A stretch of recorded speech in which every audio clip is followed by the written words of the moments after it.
Hello, I'm Isaac Hayes III, founder and CEO of Fanbase, and I'm here with a very important message.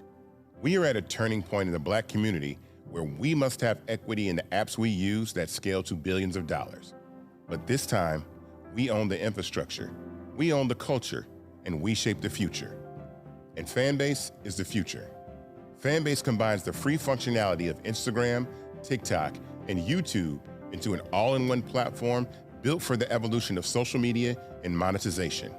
With over 1.4 million users, that's real proof that we are shifting the conversation of tech ownership and equity for creators. So right now, I want you to go to startengine.com/fanbase and invest today.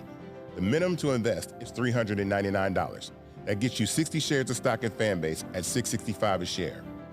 This marks a turning point in Black ownership of social media. If we don't take this opportunity to own social media right now, we will always be customers to our own creations. And that can't go on. So once again, go to startengine.com/fanbase and invest today. We must own the platforms where our voices live, our stories matter, and where our culture drives the world. Thank you. Folks, Black Star Network is here. Hold no punches. I'm real revolutionary right now. Support this man, Black Media. He makes sure that our stories are told. Thank you for being the voice of Black America, Roland. Stay Black. I love y'all. All momentum we have now, we have to keep this going. The video looks phenomenal. See, this difference between Black Star Network and Black-owned media and something like CNN. You can't be Black-owned media and be scared. It's time to be smart. Bring your eyeballs home. You dig?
Hey folks, today's Thursday, October 23rd, 2025, coming up on Roland Martin Unfiltered, streaming live on the Black Star Network.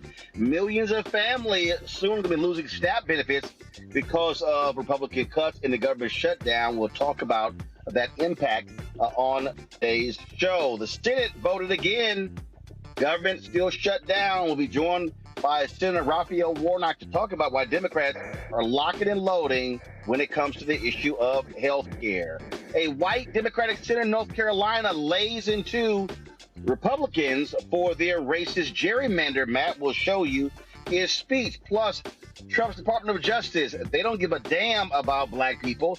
They don't give a damn about civil rights. So they are putting on hold a couple of lawsuits dealing with the prison system in South Carolina and Louisiana, where, again, the civil rights of folks, mainly African Americans, are being jeopardized. A lot to talk about.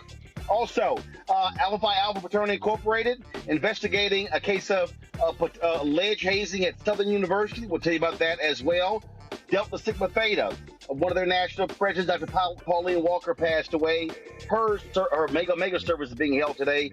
And the AKAs give a huge contribution to Howard University. We'll tell you about that as well. It's time to bring the funk. I'm Roland Martin Unfiltered on the Black Star Network. Let's go. He's got it. Whatever the miss, he's on it. Whatever it is, he's got the scoop, the fact, the find. And when it breaks, he's right on time and it's rolling.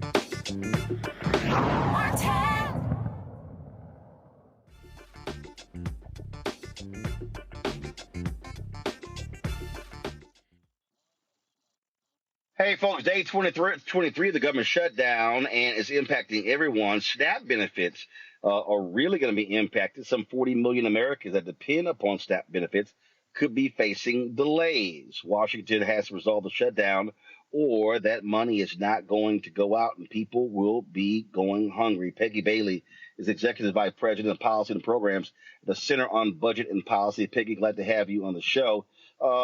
Just talk about, again, how significant this is, and what parts of the country are we talking about? Who is going to be impacted the most?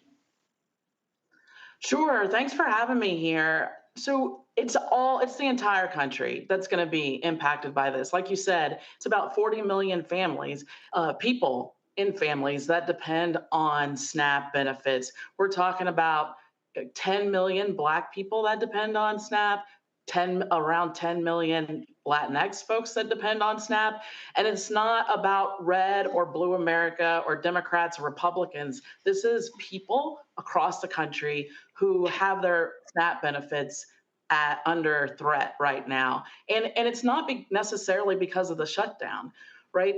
There are contingency funds available for USDA, the Department of Agriculture, to put these benefits on people's SNAP benefit cards so that they can have food in the month of November.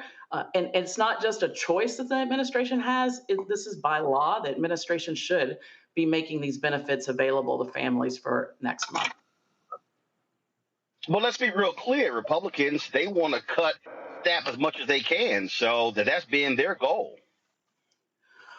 Well, it is really unfortunate that in the reconciliation bill that passed in July, that's exactly what Congress and the administration did. They not only are trying to restrict benefits to people, but shifting a lot of costs to the states, and which is going to put SNAP at risk for people. They may not have food assistance if their state can't pay the additional costs that the federal government has just unexpectedly thrown at them. That'll start to build up for them next year.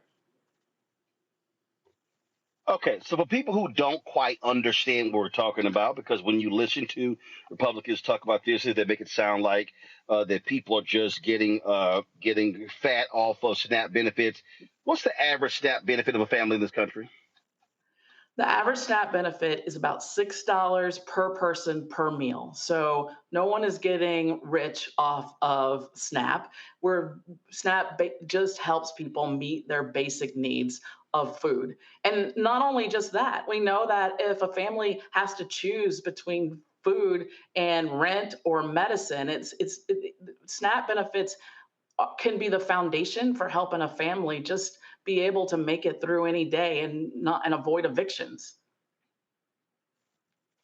Okay, so you said $6 per person per meal, but how much are we talking about per month or per week, so people understand what we're talking about here?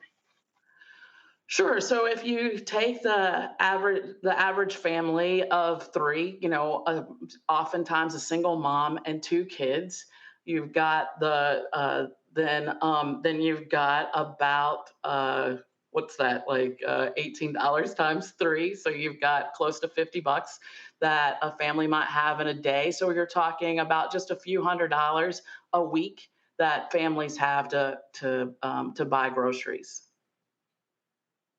And the reason I wanted that number, because again, the perception, the way it's described, it's like, oh my God, these people are just stealing from the program. And you hear all Republicans yell is waste, fraud, and abuse, waste, fraud, and abuse. And my understanding is that the SNAP program has one of the lowest fraud abuse rates out of all government programs in the country. Right, exactly. Republicans try to make it sound like there's all these errors and mistakes in SNAP, but that's a misnomer. Actually, what states are doing is tracking when people might accidentally put in the wrong information in the website, or their benefits get calculated incorrectly, but states correct for those in almost real time. So there's not a bunch of waste, fraud, and abuse. The worst thing that happens actually is what we call EBT card skimming, where where criminals are taking money away from families who need help because they're able to skim off of the debit cards that families use. And states are finding ways to prohibit that. And we think the federal government should do more to back up states to protect families against that kind of fraud. But it's not the families in need that are causing any problems. It's at worst, it's these folks that are skimming EBT cards that we can also do more to protect against. And one of the other things that are frustrating, we talk about again how this is framed, is when you listen to their complaining, then it's like, well, they shouldn't be buying soda, they shouldn't be buying chips, and you're like, and it's like, whoa, they were buying shrimp and lobster. I mean, how elitist and arrogant it is, because these are the same folks who fought the Healthy Initiative of First Lady Michelle Obama. So now all of a sudden it's, oh, now we care about nutritious meals.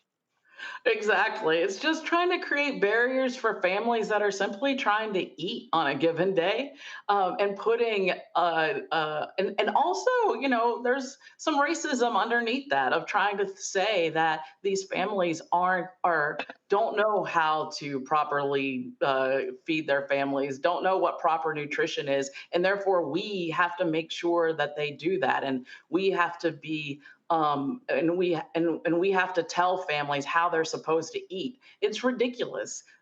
It's just ridiculous. We just need. Why do we make poor families jump through these ridiculous hoops to prove that they need assistance or to prove that they know how to take care of themselves? We've been taking care of ourselves for hundreds and thousands of years, and we'll keep doing it. And we don't need to be told by the government what we can and can't eat. Absolutely. So what is the drop date? Is it November 1st? So November 1st is where we're most concerned. And then the administration needs to act now and stop playing with folks and their food. They can say right now that they can use the contingency reserve fund to fill in the gap for November to help families be able to eat. Now, the administration has said that there's not enough money. We need about $8 billion to fill in the gap for November. And there's not enough money in the contingency fund. But the administration also has other tools, and not extraordinary tools that are still within the Department of Agriculture to be able to transfer funds to SNAP so that families will have their full benefits for November. But November 1st is the deadline that we're looking at right now. Okay, when you said $8 billion? It's about $8 billion a month for SNAP benefits. So the administration needs to fill an $8 billion so basically, the $40 billion we sent to Argentina could fund the program for the next 5 months.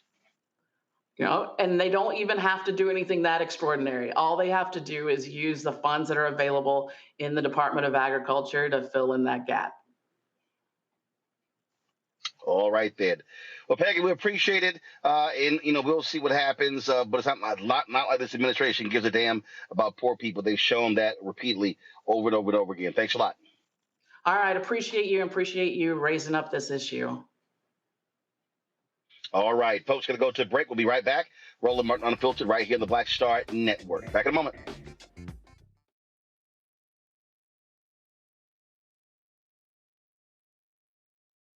Gave Nicole an excellent education. They helped her become a small business owner, family financial planner, mother, and community leader. Now, after 4 years on the Spotsylvania School Board, Nicole is running for delegate to meet the needs of all students. As our delegate, Nicole will fully fund our schools, raise teacher salaries, and help graduating students stay in our communities. Nicole Cole for delegate. For us, for our future. In the military, I gave orders. And they went a lot further than they do around here. If there's one thing I've learned as a mom and foster parent of more kids than I can count, investing in their future isn't a choice. In Richmond, I'll fight for Stafford's fair share for our schools. Smaller class sizes, better teacher pay, and more vocational training. I'm Stacey Carroll, and I'll fight to get our kids' future in order. Josh Cole became a pastor and delegate to serve his community. That's why Josh is fighting to lower costs for families hurting from inflation and make sure we can all afford quality health care. But Sean Steinway has embraced his MAGA backers who support Trump's mass firing of federal workers and the MAGA plan to ban abortion with no exceptions. We deserve better than Sean Steinway. I'm Josh Cole, candidate for delegate, and I sponsored this ad. Next on the Black Table with me, Greg Carr. Why the America we live in today is not what the founders intended or what they outlined in the Declaration of Independence and even the Constitution. Professor and author Kermit Roosevelt will join us to talk about his book, The Nation That Never Was, how history was misinterpreted, the intent and realities of America's beginnings, and missed a much better story in the process. So if you have to pick some group to marginalize, I think it should be the people who are against equality. That's next on the Black Table, right here on the Black Star Network.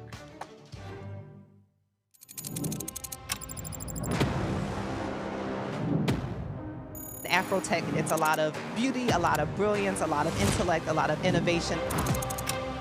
Companies that are most diverse are more profitable. We're getting culture, we're getting community, we're getting the best of the best. Not only are we here to greet each other, but we're here to network and to elevate each other.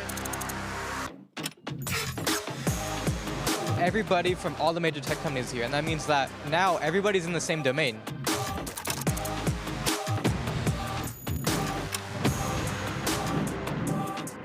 This is the premier event every year. This is really where we could take off. You can go fast by yourself, but we go farther together. This is where you're supposed to be.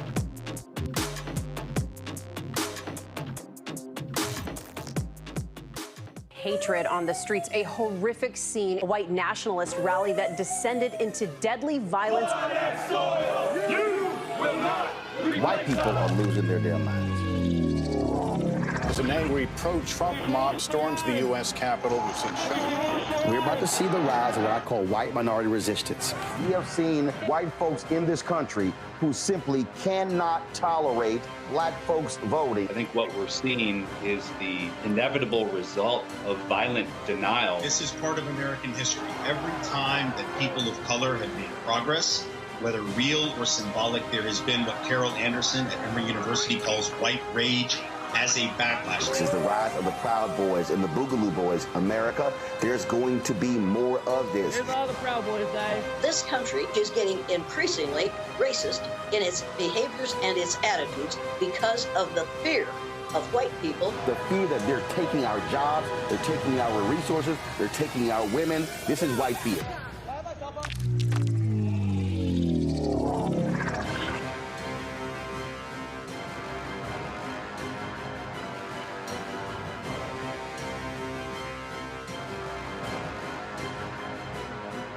Said the quiet part out loud. Black votes are a threat, so they erased them. After the Supreme Court gutted the Voting Rights Act in 2013, Republican legislatures moved fast. New voter ID laws, polling place shutdowns, purges of black voters from the rolls. Trump's Justice Department didn't stop it, they joined in. In 2018, his DOJ backed Ohio's voter purge system, a scheme that disproportionately erased black voters. Their goal, erase black votes and political power. Yeah, that happened. These are the kinds of stories that we cover every day on Roland Martin Unfiltered. Subscribe on YouTube and download the Black Star Network app. Support fact-based independent journalism that centers African Americans and the issues that matter to our community.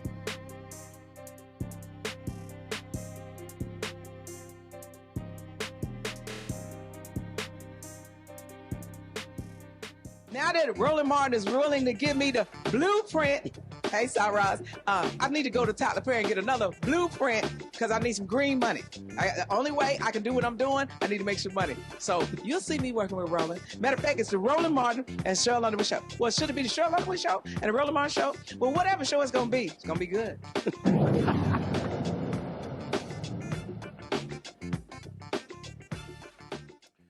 All right, folks, we talked about this government shutdown, and one of the things that just really jumps out to me the most is how these folk who, I just love these MAGA people who act like, this was never going to impact them. Take National Park Service mechanic James Jones. He testified before lawmakers about how his friends say they voted for Trump not to see all of these things happen. And I'm going, well, what the hell were you and your friends paying attention to? Because we all heard him say these things. Roll it. My district went for Trump both in 2016 and 2024, and a lot of my friends supported him. But lately they're saying, I didn't vote for this. They didn't vote for the parks to close or to be short-staffed, health care costs to skyrocket, and veterans to lose care or have delayed care, and for tens of thousands of federal employees to be at risk of losing their jobs.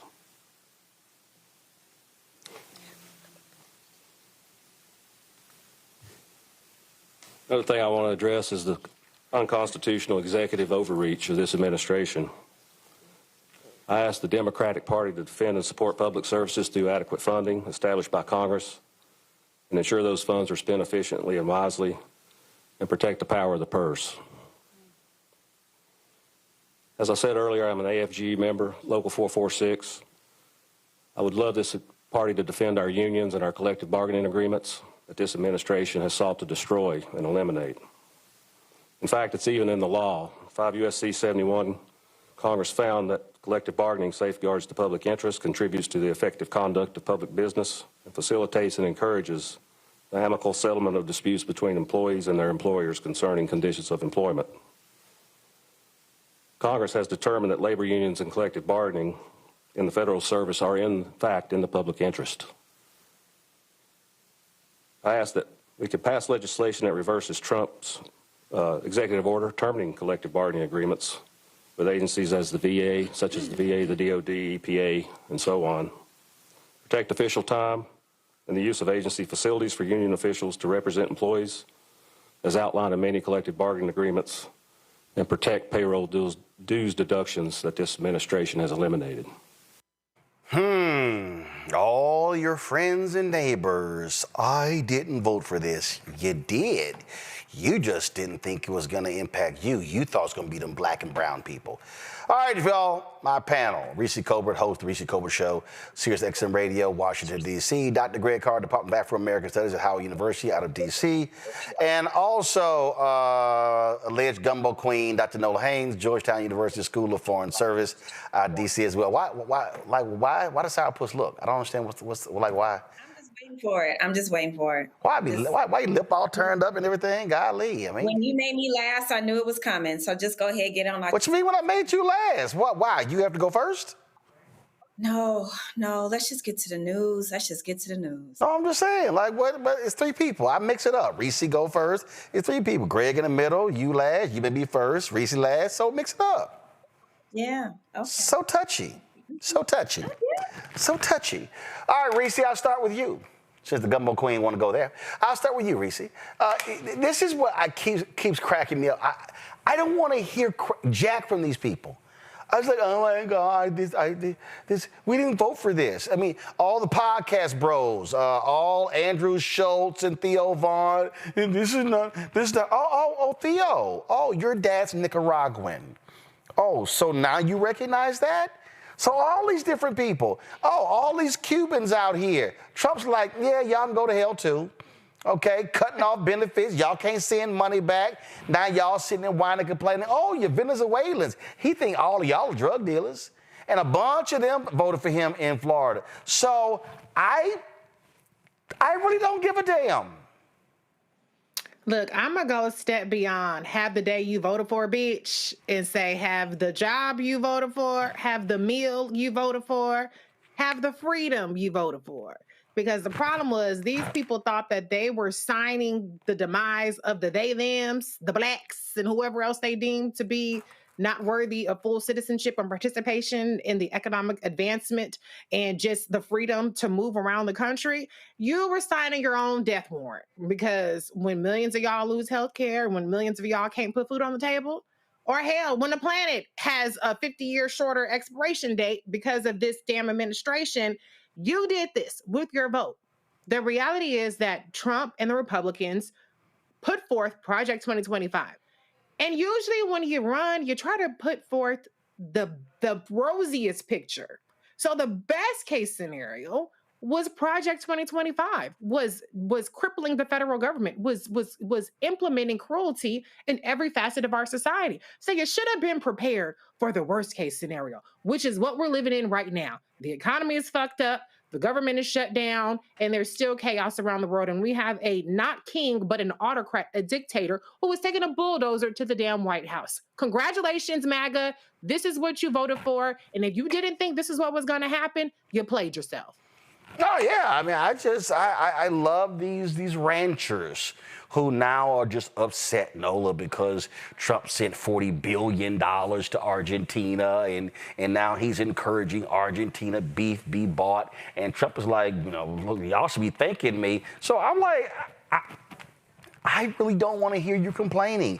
This is what y'all voted for. Your dear leader told you all of this, and so whatever. It is what it is. I mean, people self-select their information bubble, and a lot of these people are very specific about where they do watch their news and where they don't watch their news, because plenty of us were out there telling them this is what's going to happen, but they made a selective choice. They decided not to listen and to tune into spaces that were telling them things that they already wanted to hear. And so this is also another consequence of the information bubble. This is, yes, they got what they voted for, but you hear them say over and over, this isn't what we were voting for. This isn't what we thought it was going to be. Right, because you're listening to the same people intentionally lie to you. Like, you are comfortable in that space being lied to over and over and over. So for me, that's where I come in on the side of this. Like, people that are comfortable in just listening to the same people tell them the same things over and over again. I can't feel sorry for you because you have zero intellectual curiosity about what's going on beyond the world, right? You know, beyond your immediate situation. Yeah, I just don't want. I mean, here's the one that cracked me up. Donald Trump is literally saying to cattle ranchers, shut the hell up. This is what he posted. The cattle ranchers, who I love, don't understand that the only reason they are doing so well for the first time in decades is because I put tariffs on cattle coming into the United States, including a 50% tariff on Brazil. If it weren't for me, they would be doing just as they've done for the past 20 years. Terrible. It would be nice if they would understand that, but they also have to get their prices down because the consumer is a very big factor in my thinking also. Basically, he's saying, y'all can really shut the hell up and kiss my ass. That's what he's saying, Greg. He's like, I don't care, you ingrates. That's what he's calling the cattle ranchers. And so all of them fools in Montana and Idaho and Kansas, Missouri, the farmers in Nebraska, you know, Pennsylvania, Michigan, all the places. It's like, whatever. And I'm sitting there going, I don't care if y'all go bankrupt. I don't care if y'all go broke. Because this is what y'all wanted. You got exactly what you voted for. You know, this is the challenge, isn't it? Well, for all of us, the challenge is we continue to try to make sense of something that has a lot of different moving parts and that doesn't make sense. And I'm saying this in the context of how we fight it. Let's take Donald Trump, for example. As the sun goes down here on the East Coast of the United States, every day Donald Trump sundowns. Anyone who's had anybody in their family, anybody who has had seen this up close, signs of dementia, Donald Trump is clearly mentally unwell. Nothing he says, nothing he writes or has commission to write, because I'm certain he didn't generate the AI of him dropping Dooky all over the United States last weekend, but I'm sure he dictated it. All of this is coming from the mind of a man who is clearly a diminished mental capacity. He then uses the delivery system of Truth Social, continuing to drive his Trump crime family enterprise, and having his lackeys, whether it be the FBI or Department of Defense, to do the same. So instead of press conferences with Propaganda Barbie, they drop everything on social media. All of this is destruction, not creative destruction, but more like demolition derby. When you then compound that with the fact that they are natural, purebred liars, not just the MAGA Muppet, Mike Johnson, whose lies now have gotten to the point where anytime he opens his mouth, everybody should just leave the room. But the idea that you would send something like that out from your diminished mental capacity about beef, at the same time, you had sent $40 billion to Argentina, as you reminded us a moment ago, and then want people to buy beef from Argentina while they got some hoof and mouth disease going on down there, then you know that there's chaos. But behind that chaos is absolutely an agenda that Donald Trump couldn't tell you if at the risk of his life. Chapter 10 of Project 2025 by Darren Bax on the Department of Agriculture lays out the plan. That nasty piece of work Russell Vogt at OMB, who Trump, laughing with the senators this week, called Darth Vader, he has sent the memorandum out. The cruelty is the point. In Chapter 10 of Project 2025, they talk about moving the benefits, the food benefits program, SNAP and other food benefits to the Department of Health and Human Services, where you've got a complete madman whose brain was eaten by a worm decades ago running the show.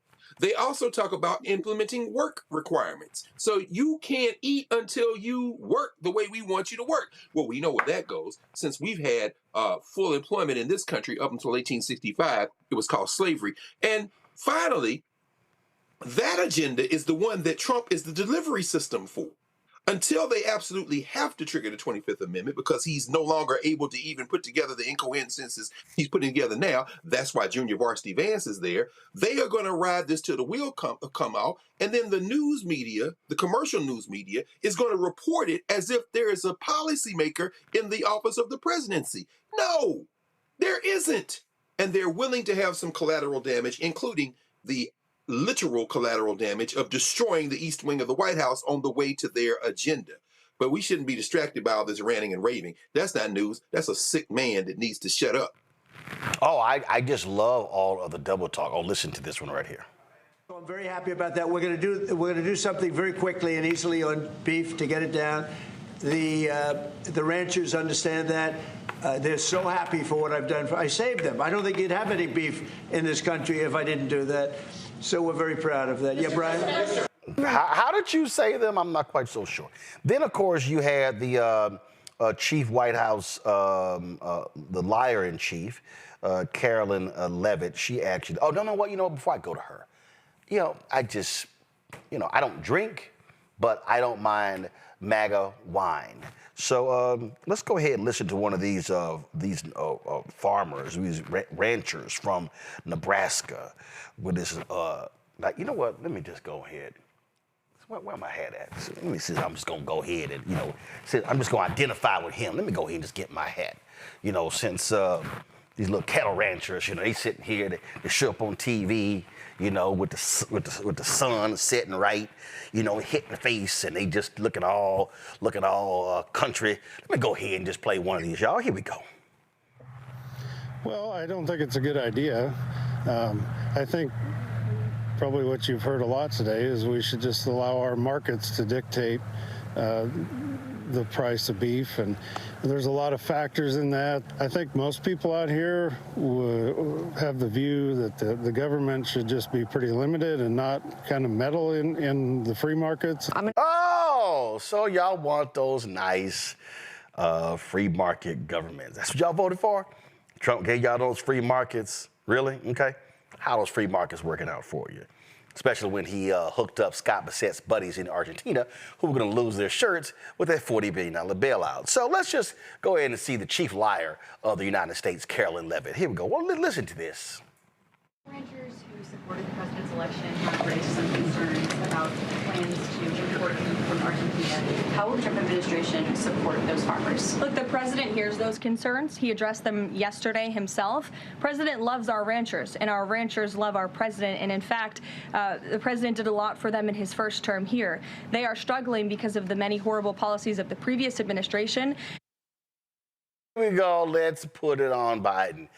I don't recall the tariffs being what they were under Biden-Harris, so it's a little hard to pin the blame on them. And, oh, look what he did for them last time. Last I checked, we had to bail out farmers to the tune of some $25 billion, Reese, in the last term. So, yeah, he screwed the idiots then, and they still voted for him a second time. Well, first of all, a lot of this is karma because these same white farmers, they were the ones who sued to block the long overdue help that black farmers were supposed to get under the Biden-Harris administration. So y'all could go to hell. How about that? But last I checked, I had plenty of steaks under Joe Biden. I didn't hear the ranchers complaining about not being able to sell their beef around the country, around the world, rather. It is Donald Trump's heinous tariff policies where he has declared global economic warfare on every other economy by slapping on these arbitrary so-called reciprocal tariffs. And guess what? Other countries have economic power as well, and they told U.S. farmers, go to hell. We'll get our beef from other places. And so all of this is a crisis completely manufactured by Donald Trump. But you know what? Every MAGA supporter is completely aware that Donald Trump manufactures crisis for his own political benefit or just for shits and giggles, because there was no border crisis. There were all these crises that he ran on. They're eating the cats and the dogs, which wasn't true. And all these things that got all these people, oh, the trans people are coming to your bathrooms. They're coming to your sports. They're going to take all your gold medals. They love to be lied to. They love fake problems. Well, you have a problem when a president who creates problems that don't actually exist, and then he creates solutions to these problems that don't actually exist that fuck up what we already got going on. And so all of this is because you have a president, to Dr. Carr's point, is mentally diminished, but is running the ship. The inmates are not supposed to run the asylum.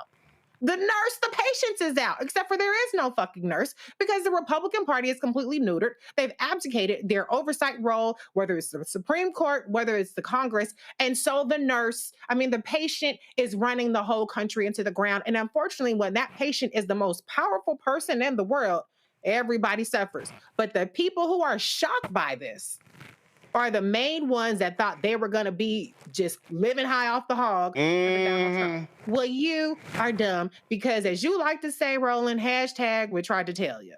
You know what? I just sometimes don't mind listening to stupid. Let's go and listen to stupid right here. They're stupid. This man.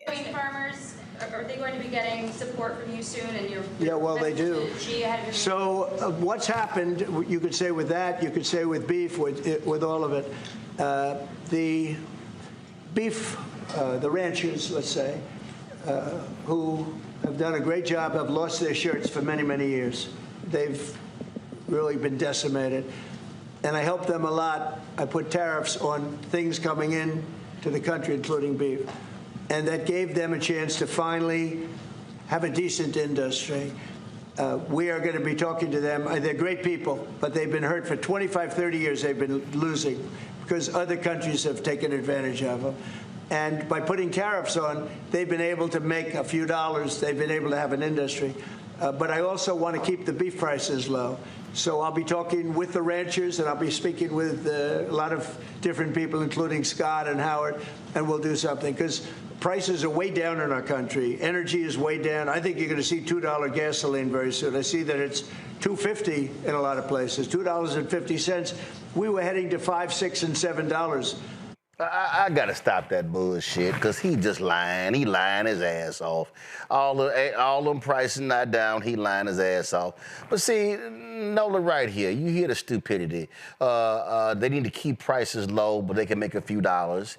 And then what happens? He sits here and gives Argentina this money, and China, which ain't bought one damn soybean at all.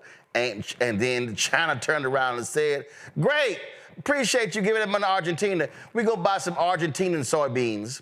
And so now the fool is sitting here talking about we know the Argentina beef might be diseased, but we still might allow it into the United States. I mean, I'm sitting there going, you idiots got played.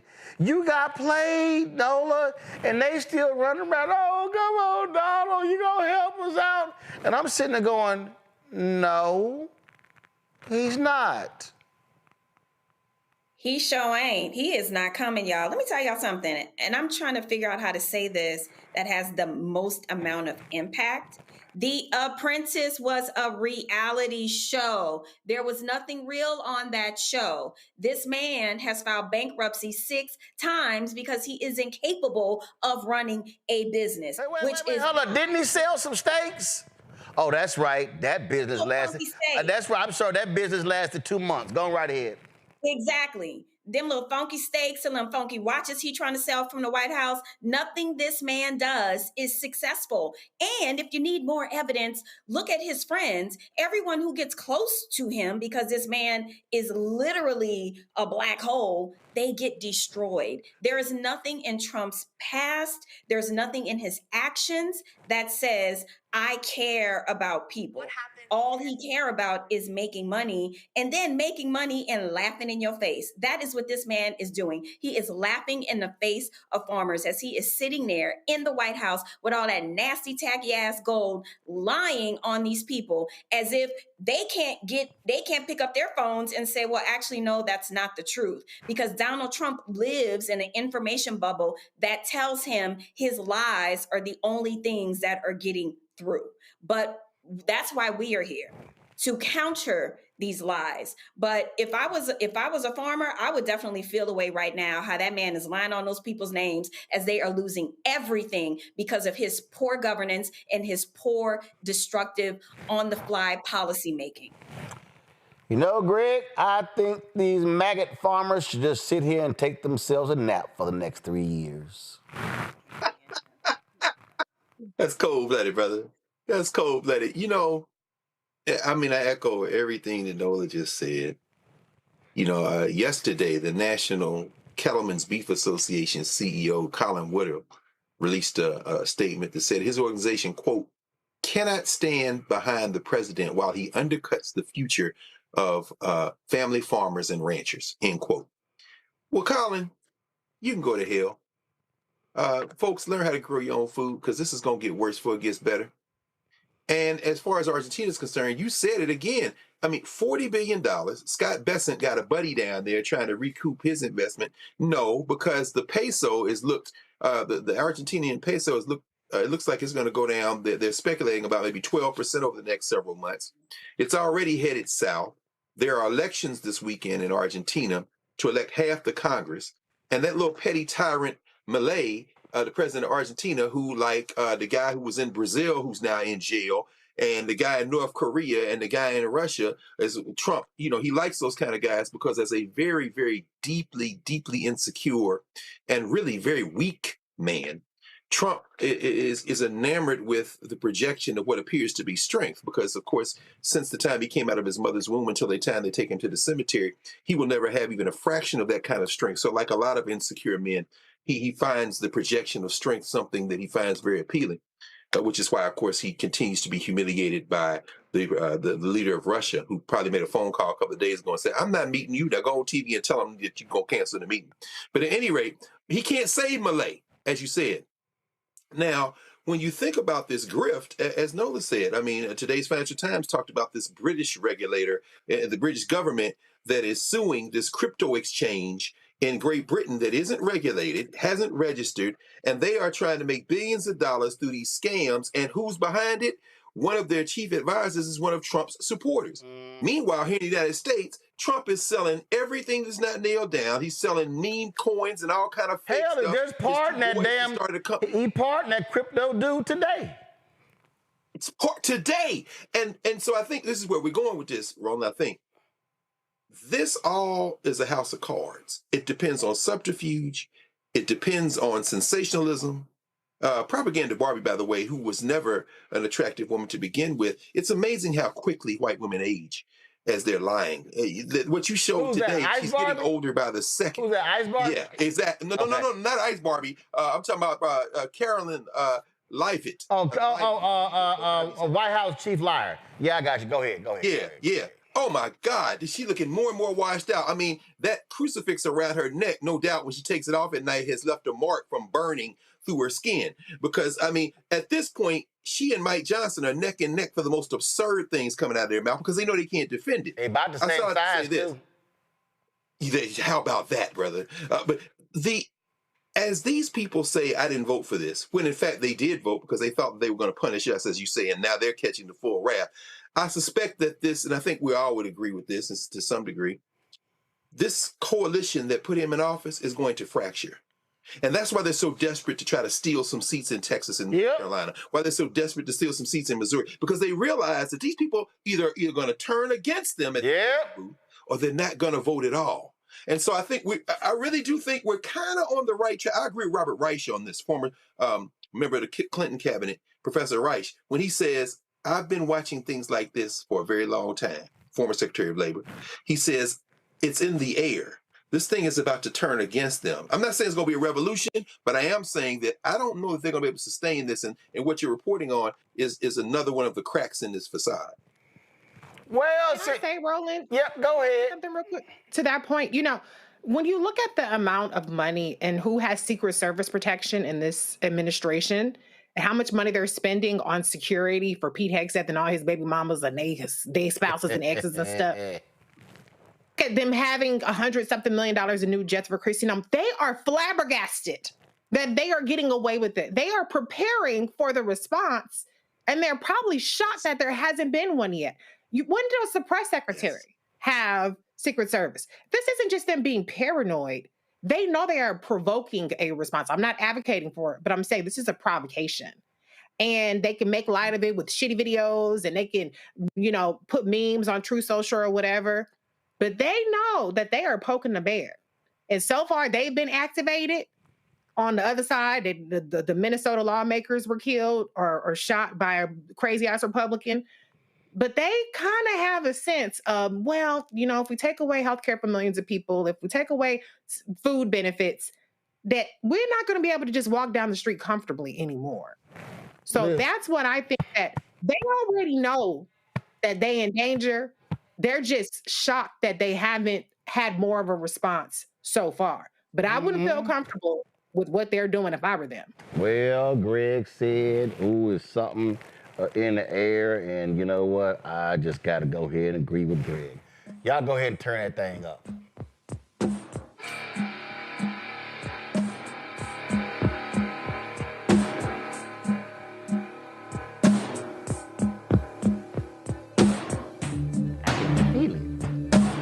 I can feel it, y'all. There's something in the air. I think Phil Collins nailed that thing. That's right.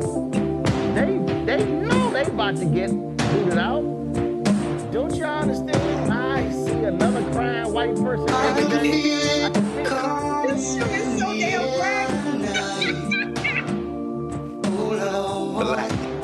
This don't make no sense. I've been waiting for this moment all my life. Can you feel it coming in the air tonight? I can feel it. Let me go ahead and go. I'll be right back. I'll be right back.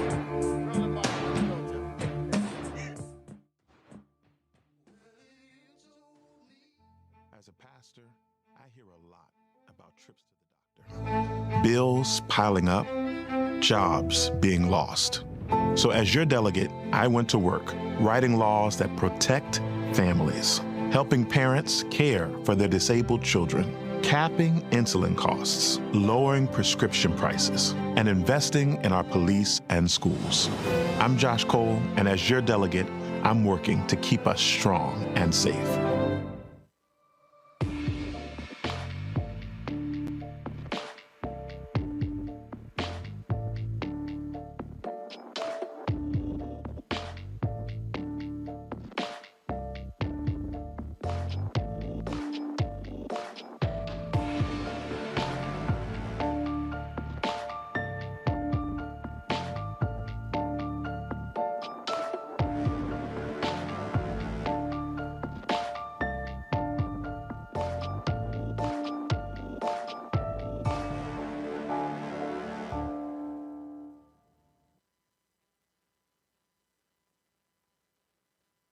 How you doing? My name is Mark Curry, and you're watching Roland Martin, unfiltered, deep into it, like pasteurized milk without the 2%. We getting deep.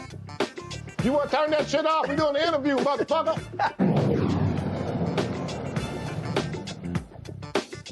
Well, the Senate Democrats said, nah, we're not going to open this sumbitch back up. Not going to happen, not going to happen, not going to happen. And so They had a vote earlier today. In fact, I interviewed Georgia Senator Raphael Warnock before that vote took place.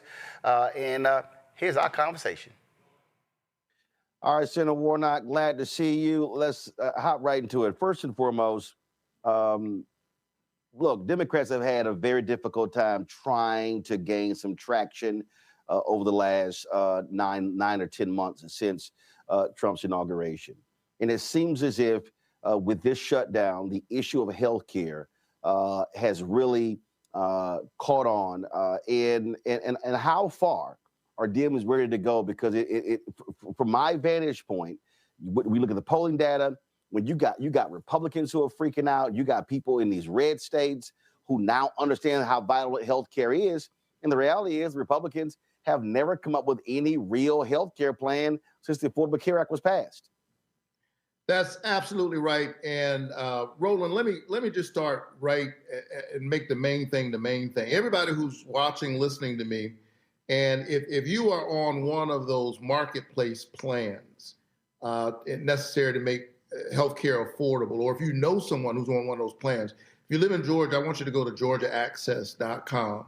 Others may go to healthcare.gov, wherever you go online. And I want you to look and see what your healthcare premiums are going to be in 2026 as compared to 2025. I can tell you that on average, people will see that their premiums have doubled. In some instances, they've tripled and quadrupled. So you tell me how someone who on average makes $65,000 a year or less can handle having a premium go from $200 or $300 a month to $1,000 a month. That's real money for real people. That's what's at stake, and that's what we're fighting about. One of the things that, again, that I think is so important is not just seeing Senator Schumer, seeing House Democratic leader Jeffries on this here. Bishop Barber always talked about this here. You got to put a face on this thing. And this is where I think Democrats should be rolling people out in every one of these districts, in every one of these states, having regular, ordinary people talk about how they are being impacted by these subsidies going out. You got Senator Joni Ernst the other day who said, hey, listen, these subsidies ain't going away. And so by putting the face on it, it forces them to have to confront not politicians, but regular, ordinary people who are being screwed. That's exactly what I've been doing every single day, Roland. I want you to go to my social media pages. I want your folks to check it out. I've literally been doing that. I've been doing these side-by-sides on a regular basis, literally pulling up people's actual statements on their healthcare costs. And when I first did it, the folks on the right, the difference was so stark that they claimed I was lying. I guess it was just inconvenient. The facts were inconvenient for them. I can give you one example. There's a woman named Teresa here in the state of Georgia, Teresa Acosta. She started her business during COVID because she lost her job because of COVID. Her business is doing pretty good. And as a small business owner, she was able to afford health care, something that she needed. She has a son, a minor, with diabetes type 1. Well, because of the big, ugly bill, her healthcare premiums have gone up so much that she's having to close her business. This big ugly bill, this refusal to extend the tax credits for the ACA is bad news for small businesses, which is the lifeblood of our economy, is bad news for ordinary working class people, is bad news, by the way, more in red districts than in blue districts. They're on the wrong side of the issue. And they've sewn themselves into a bag. Folks are asking me how what's the exit ramp? Republicans need to figure out how to get themselves out of this mess that they've created for the people. And here's the crazy thing. Ultimately, it is a political problem for them. We're doing them a favor by giving them a chance to get this right, because as people see how much their premiums have gone up, this is not going to sit well with the American people, which is probably the reason why those who have taken people's doctors are now trying to doctor the maps through this ugly gerrymandering that they're doing. They know they're headed they're going to have to answer for this. I mean, listen, when you got crazy, deranged Marjorie Taylor Greene yelling, hey, we're going to get screwed over this. This is not good. Then you know what's going on. And I absolutely believe it's tied to the gerrymandering. I believe that they knew they were going to lose 10 to 15 seats.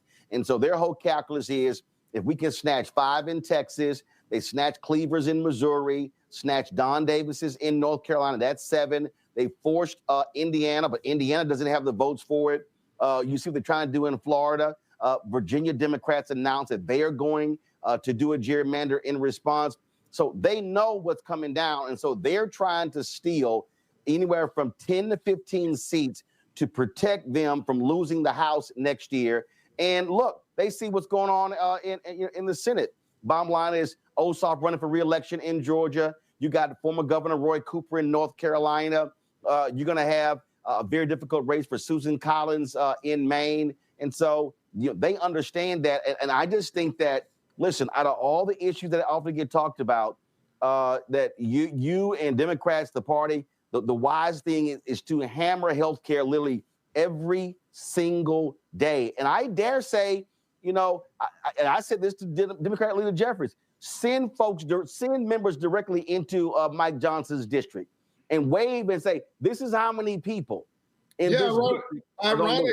Ironically, his own district is one of the clearest examples of the pain that they are literally causing. A few weeks ago, Roland, I was down in Evans County, Georgia, Claxton, Georgia, known for its famous fruitcakes.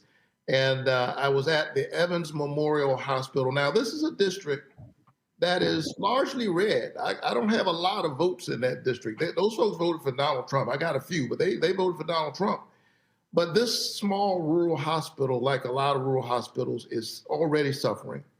They had to close their labor and delivery unit. So not only do they not have a labor and delivery unit, the 3 other hospitals in that region, so 4 hospitals in that region where those folks go to get care, none of them have a labor and delivery unit. So whether you have money or not, whether you have insurance or not, that's a bad deal for you if you're a rural person in this red district. But because of these cuts, they're concerned that they're now going to have to close their ICU. So I was standing with those folks, even though many of them didn't vote for me, because I represent them in the United States Senate.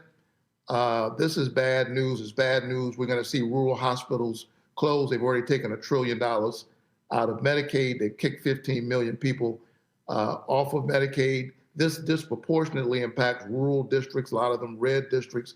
And now on top of this, they're raising the healthcare premiums on average, doubling them for 22 million Americans. This is bad news in terms of people's health, but also the health of the economy.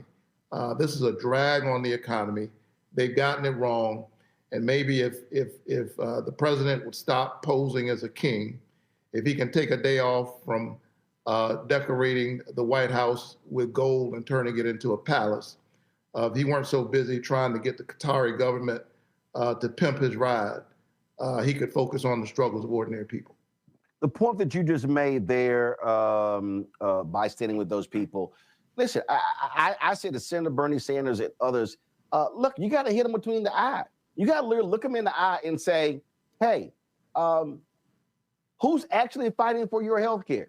And I said this to President Obama. I said, you got to be able to go to places and say, listen, I said, you got to go to the reddest, the whitest, the sickest place and say, I passed the Affordable Care Act for y'all. In the last 5 years. Roland, you know, because you were there with me, that's how I won in Georgia. I didn't write off anybody in Georgia. You know, I went to parts of Georgia that are deep red because I wanted to talk to those folks. Right, but I think what has to happen is more Democrats have to literally say, hey, here are the stats. This is your county. This is your city. Yeah. This is how many of y'all are getting SNAP benefits. How many of you are on Medicare? How many of you are on Medicaid? How many of you are signing for the Affordable Care Act? And so you're actually voting against your own interests. These are the folks, we're the ones fighting for you to make your life better. I just think that that's the kind of language that has to be stated for those folks to understand you voting for that, but when this stuff get cut, you running to me for help. Marjorie Taylor Greene, once she found out the healthcare situation of her own children, she said, "Look, I got to say something about this." So, Roland, I've been in the Senate for a few years now, been in the Congress. I never thought I'd hear myself say that Marjorie Taylor Greene is right, and I want to associate myself with the remarks from the gentlewoman from Georgia.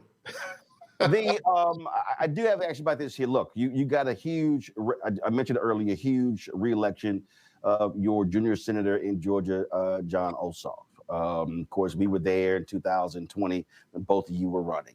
You've got the race in North Carolina. Look, you got a potential. You got the race in Texas, depending on what happens with Cornyn and Paxton. And I have been saying this, and you know this. I said it during your campaign, but screaming this. And I said to Senator Chuck Schumer on my show a couple of weeks ago, I said, these white Democratic strategists are going to have to wake the hell up and realize that the way to reach black voters that they're so used to, that doesn't work anymore. And that when you look at the numbers, you got the brother who's running in Mississippi, there has to be a massive amount of time and investment, financial investment on boots on the ground, black-owned media and others in order to turn out black voters. What are you saying to these party donors, to these PACs, to these strategists to say, hey, y'all can't keep running the same campaign that you did even 5 years ago. The demographics have shifted, and black voters are saying, you're going to have to come talk to me more than just once, and pop it into a church, no disrespect, in October ain't going to cut it. Well, look, I point to my own campaign is what I do. I mean, I ran ads. I spent time, particularly in rural Georgia. You know, in politics, we have these crazy ways of dividing us into groups where rural literally becomes a way of saying white and urban is black. But we know that in Georgia and across our country, it's more complicated than that.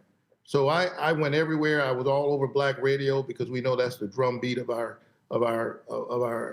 culture. I spent a lot of time in churches talking to everybody. And yeah, you got to be there. If you center the concerns of ordinary people and focus on the places where they actually live, then you have a chance of getting the policy right. And I think the voters will reward you for that. But I just think what has to happen is I think the party, the Senate majority PAC, House majority PAC, all these people, they've got to hear from folks like you and the CBC to say, hey, listen, we're not sitting here playing games with y'all. You're going to keep losing if you don't do this thing right. So you better listen to black posters, black campaign advisors, black folks who know what they're talking about. I was talking to Chuck Rocha about this, and we had a very spirited conversation. He said the exact same thing. And that's what's driving people crazy, that you have this divide going on because, frankly, you got folk in the Democratic Party who don't want to listen to black and brown people. Well, we got to make sure that we're listening to everybody. And that's the message that I continue to carry to our party. That's the work that I continue to do. And look, black women have been holding up the world. If the rest of the country just voted with black women, we'd be in a very different situation, right? Well, remember, black women are the number one voter of the Democratic Party. Black men are number two. That's right. So both of them have been doing it. They're pulling me to vote. I understand. I appreciate it. Thank you so very much. We'll chat soon. Good to chat with you, man. Keep the faith. Take care. All right, there's a couple things I want to deal with our panel. First off, the whole point there about locking and loading on healthcare. Greg, that's what they should be doing. And bottom line is, it's resonating, it's working. And they got to be, I say, even more aggressive going into red places. And like I said, this is exactly how it should go down. So-and-so county, right here, I have the listing of all the people in this county who on the Affordable Care Act. This is how many people in this county are sick. This is what the median income of this county is. And I go down the line and literally say, this bill here was passed to help y'all. Democrats did that. Affordable Care Act, the Democrats did that. I would literally, that's how I would do it. And I would literally sit there and say, okay, so I just want to know, we did all this stuff for you, but this is your U.S. Senator. This is your congressperson. This county voted for Trump. Clearly, those folks ain't got your best interest at heart. That's right, Roland. And we do see cracks in the facade. Now, let's be very clear. The United States of America is a criminal enterprise. It's always going to be that. With that having been said, there are racists, purebred racists, in this government and by the millions who voted for this racist, and they will pick their whiteness over their life. But as we know, there are others who won't, who will blink because they're hungry, because they don't get any benefits anymore, because they are suffering. And I think you're absolutely right. We saw Jesse Jackson do this in 1984 and 1988. We all remember those scenes of him with migrant workers in California, with coal miners in West Virginia, going into Appalachia. That's what the Rainbow Coalition ultimately was attempting to build. And of course, at that time, you have soft white nationalists in the Democratic Party, Bill Clinton, Joe Biden, others who moved to get that DLC in place to kind of stop that tidal wave. Well, this is in some ways a reckoning to what could have been built in the late 60s with Bobby Kennedy, in the 80s with Jesse Jackson, and even in some ways Bernie Sanders, and just across the political spectrum. But it comes down to this.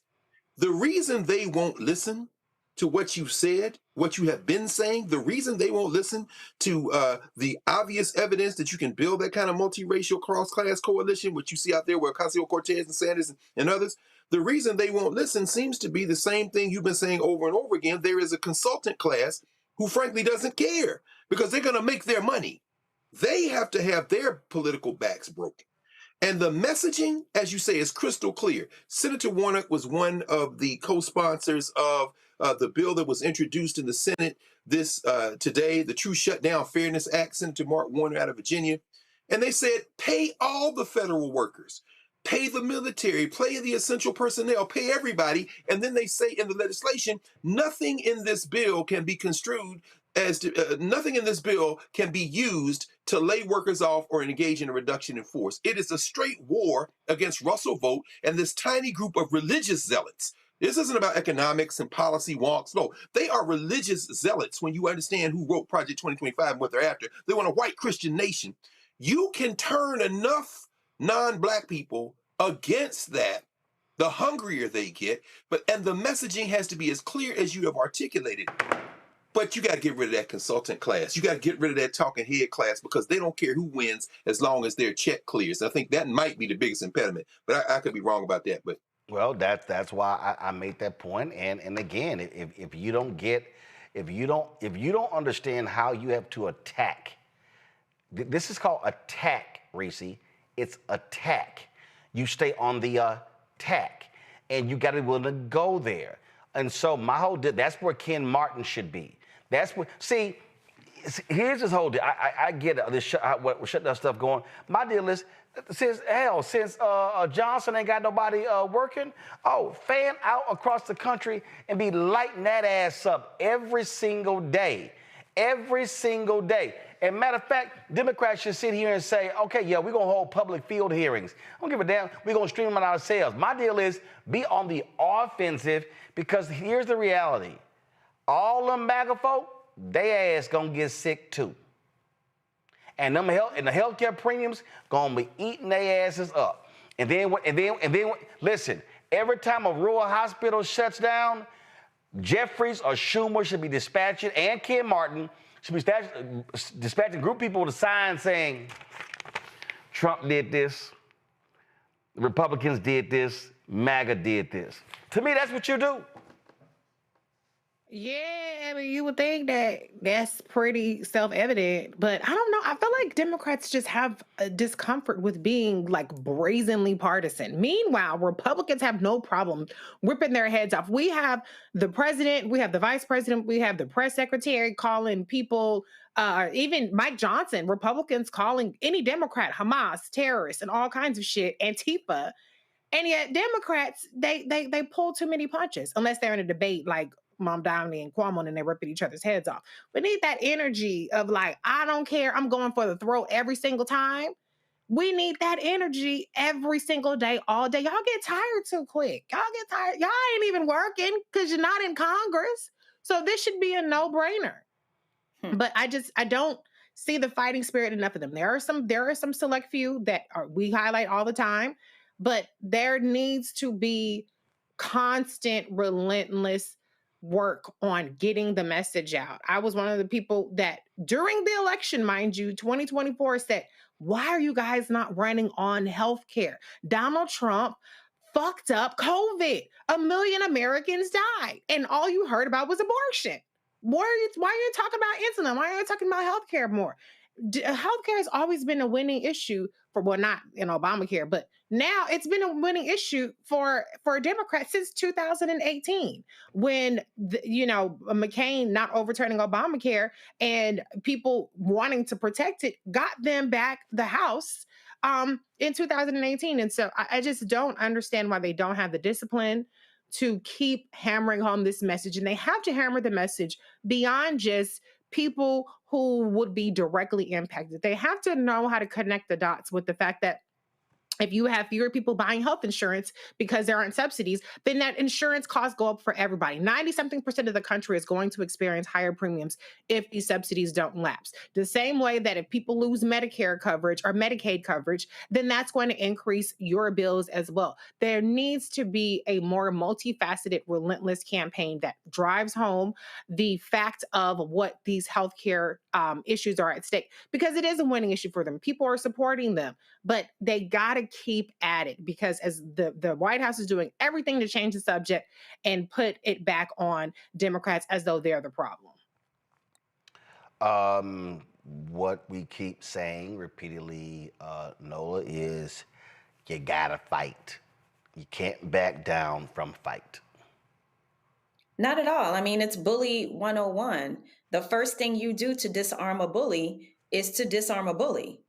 You don't give in to what their demand is. You don't give the bully your lunch money. You kick them in the shin, or you step on their toe, or other places. There are a lot of places that you can, kick a bully, and that's not what's happening. We don't see anyone, taking it straight to Donald Trump. Again, we have this problem of reaction.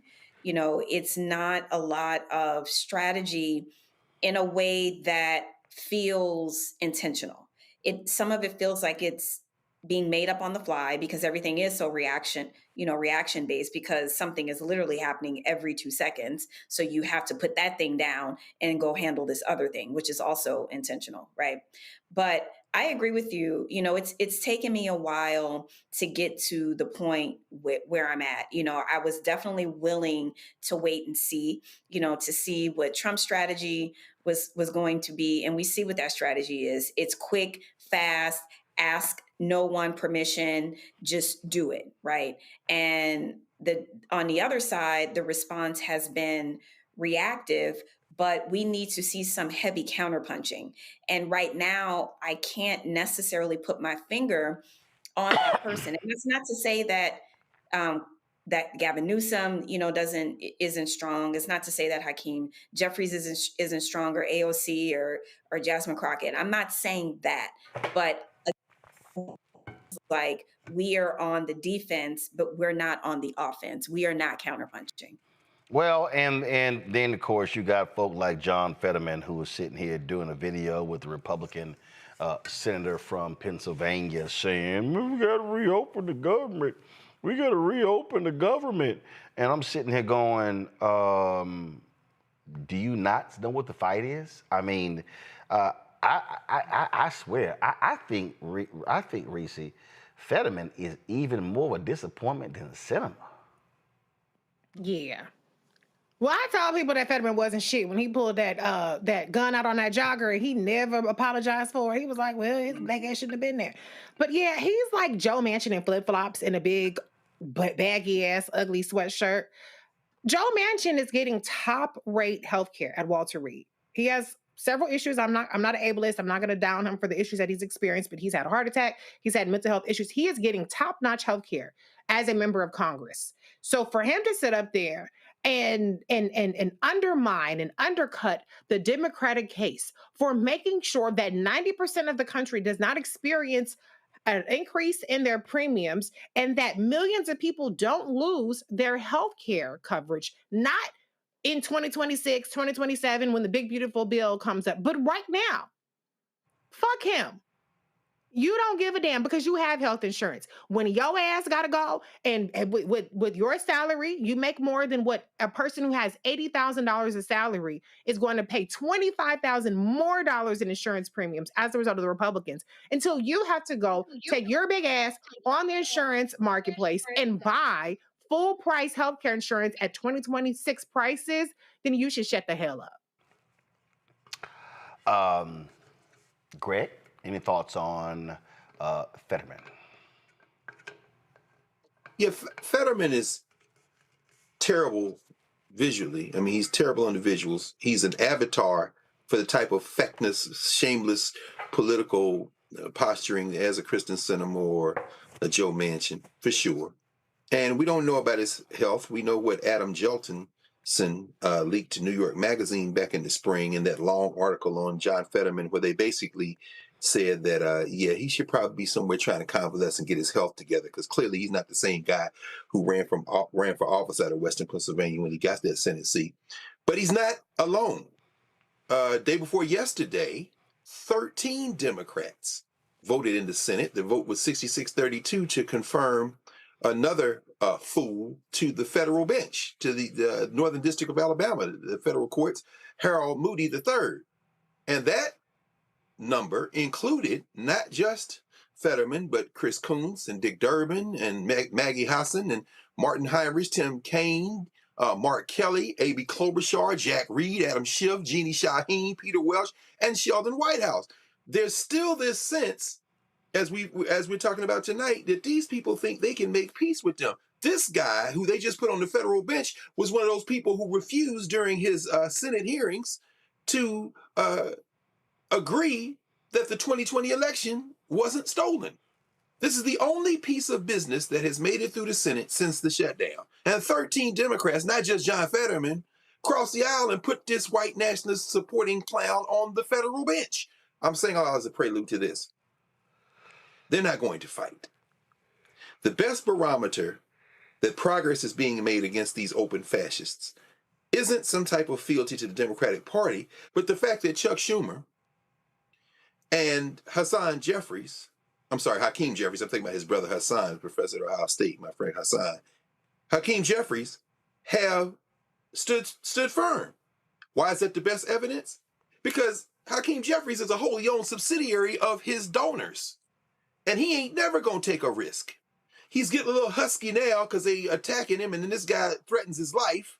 And of course, Kash Patel is more interested in going to Wizards games and making a big splash by trying to put Chauncey Billups in jail than he is doing anything to protect him, but protect Jeffries. But they have taken a strong stance because the people, the voters, and more importantly, the vast majority of people in this country, whether they vote or not, are turning against these fascists.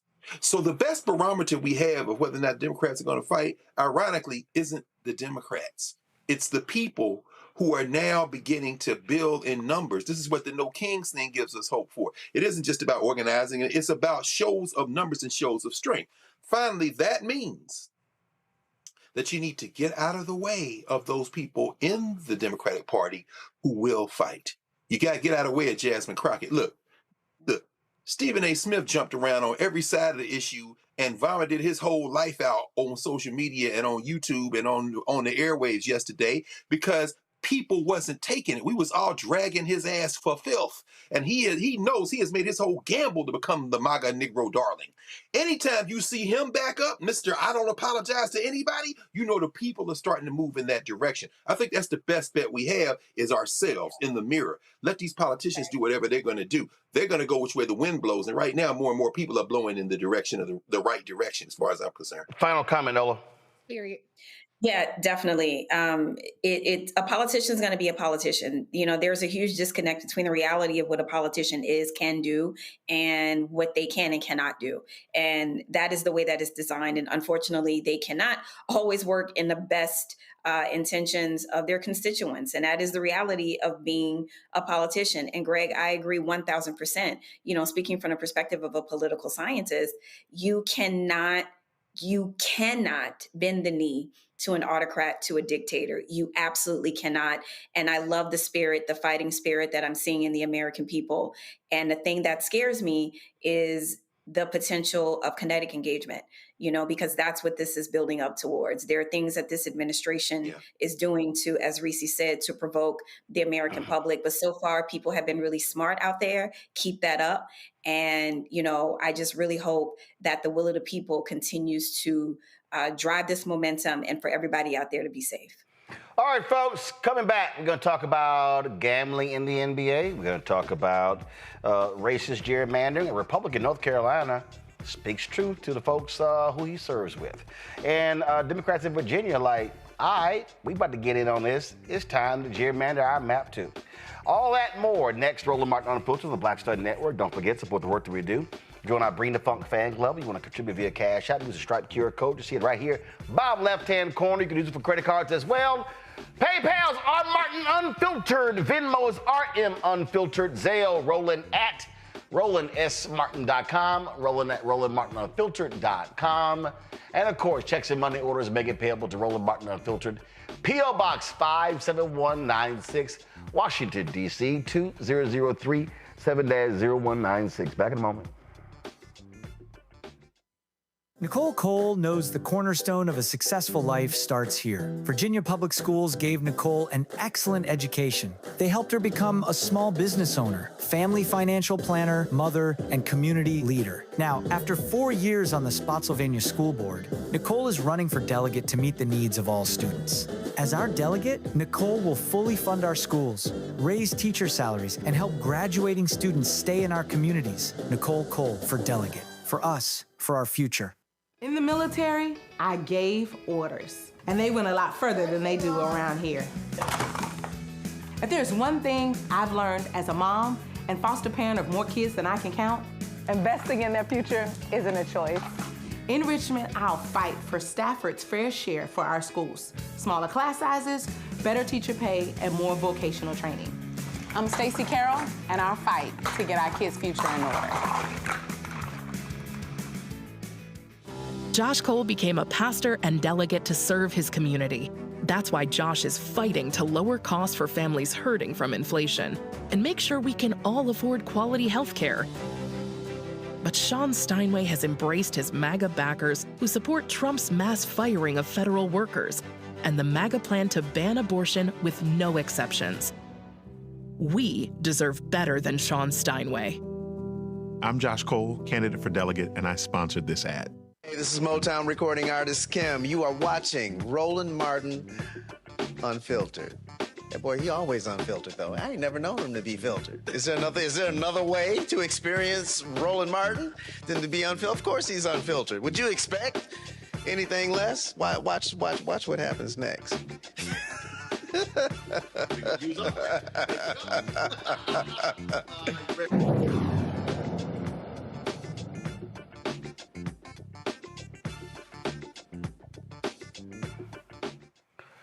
Well, Republicans in North Carolina are saying we're going to suck up to Donald Trump by gerrymandering our maps. And, of course, that didn't sit well to some Democrats there in North Carolina. One of them spoke out on the floor. The Republicans got so mad, they just struck his comments from the record. Now, there are currently 4 Democrats in North Carolina's 14-seat congressional district, but they say, hell, we want one more. So they're going to snatch the seat of Congressman Don Davis, who's African-American, all right, leaving, of course, the state with one, Congresswoman Alma Adams. Well, North Carolina State Senator Michael Garrett delivered an 18-minute speech opposing the Republican bill. And again, they were so mad, they said strike his speech from the record. Here's some of it. Democracy dies when we politicians rig the game, when we draw lines to choose our voters instead of letting our voters choose us, when we admit, and let's be honest, that's exactly what's happening here today, when we admit that we can't win in fair competition. So we'll just change the rules. When we're so afraid of the people's judgment, we rig the system to avoid it. That's not democracy, folks. That's tyranny with a prettier name. That's authoritarianism in a suit and tie. And that's everything these soldiers, marchers, and freedom fighters died to prevent. My colleagues on the other side of the aisle talk about protecting the president's agenda. Let me ask you something. Since when did America exist to support the president's agenda? I thought government was supposed to serve the people. I thought elected officials were supposed to represent their constituents, not take orders from Washington on how to rig maps. I thought we fought a revolution specifically to establish that no one, not a king, not a president, not anyone, is above the will of the people. The president said he's entitled to more seats. Entitled? That word should chill every American to the bone. No elected official is entitled to anything, except the privilege of earning the people's trust. Now, the governor and there cannot veto a redistricting bill because state constitution forbids it. Democrats in Virginia said, yeah, you know what? It's time for us to get in on this game. And so, guess what? They announced that they are going to do the exact same thing. So go to my iPad. This is the New York Times story. Virginia Democrats plan to redraw House maps in redistricting push, and they make it perfectly clear. Virginia Democratic leaders said they are going to do this. Democrats hold 6 of Virginia's 11 congressional seats. They could very well grab 2 or 3 of those now. Of course, Abigail Spanberger, who's running for governor, has not, she actually initially said she would not make this a priority. Something tells me that if she wins, Louise Lucas in the Senate and Don Scott in the House gonna make her make this a priority. This is exactly how Democrats should be responding. What was shameful to me, Nola, was this idiot Republican, I think the Speaker of the House, he goes, well, we're doing this because what they did in California, as if he completely forgot that California did what they did because of what happened in Texas. Absolutely. And it's these rhetorical games that they play. They continuously lie. As someone mentioned earlier today, you tell the same lie over and over and over, and eventually it becomes the truth. And it's just more of the same. It's not anything that's based in reality. And I'm happy to see the strategy, because like we just talked about in the last segment, we are at the point of this thing, folks, where the Democrats, they have to come out swinging on the offense, because this thing where we are right now, this man is literally bulldozing the White House as if it's his house. And who's to stop him from going any further? Not only is he completely, demolishing the legacy of, first ladies and all the work that they've done, but this is more of the same of Trump saying, I am declaring myself the king. I am making myself the king. So Democrats have to respond. Otherwise, there won't be a country to respond and or try to protect,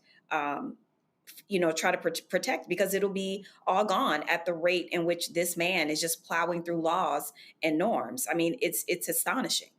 Here's another video here. 84% of North Carolinians oppose, Greg, gerrymandering. Listen to this.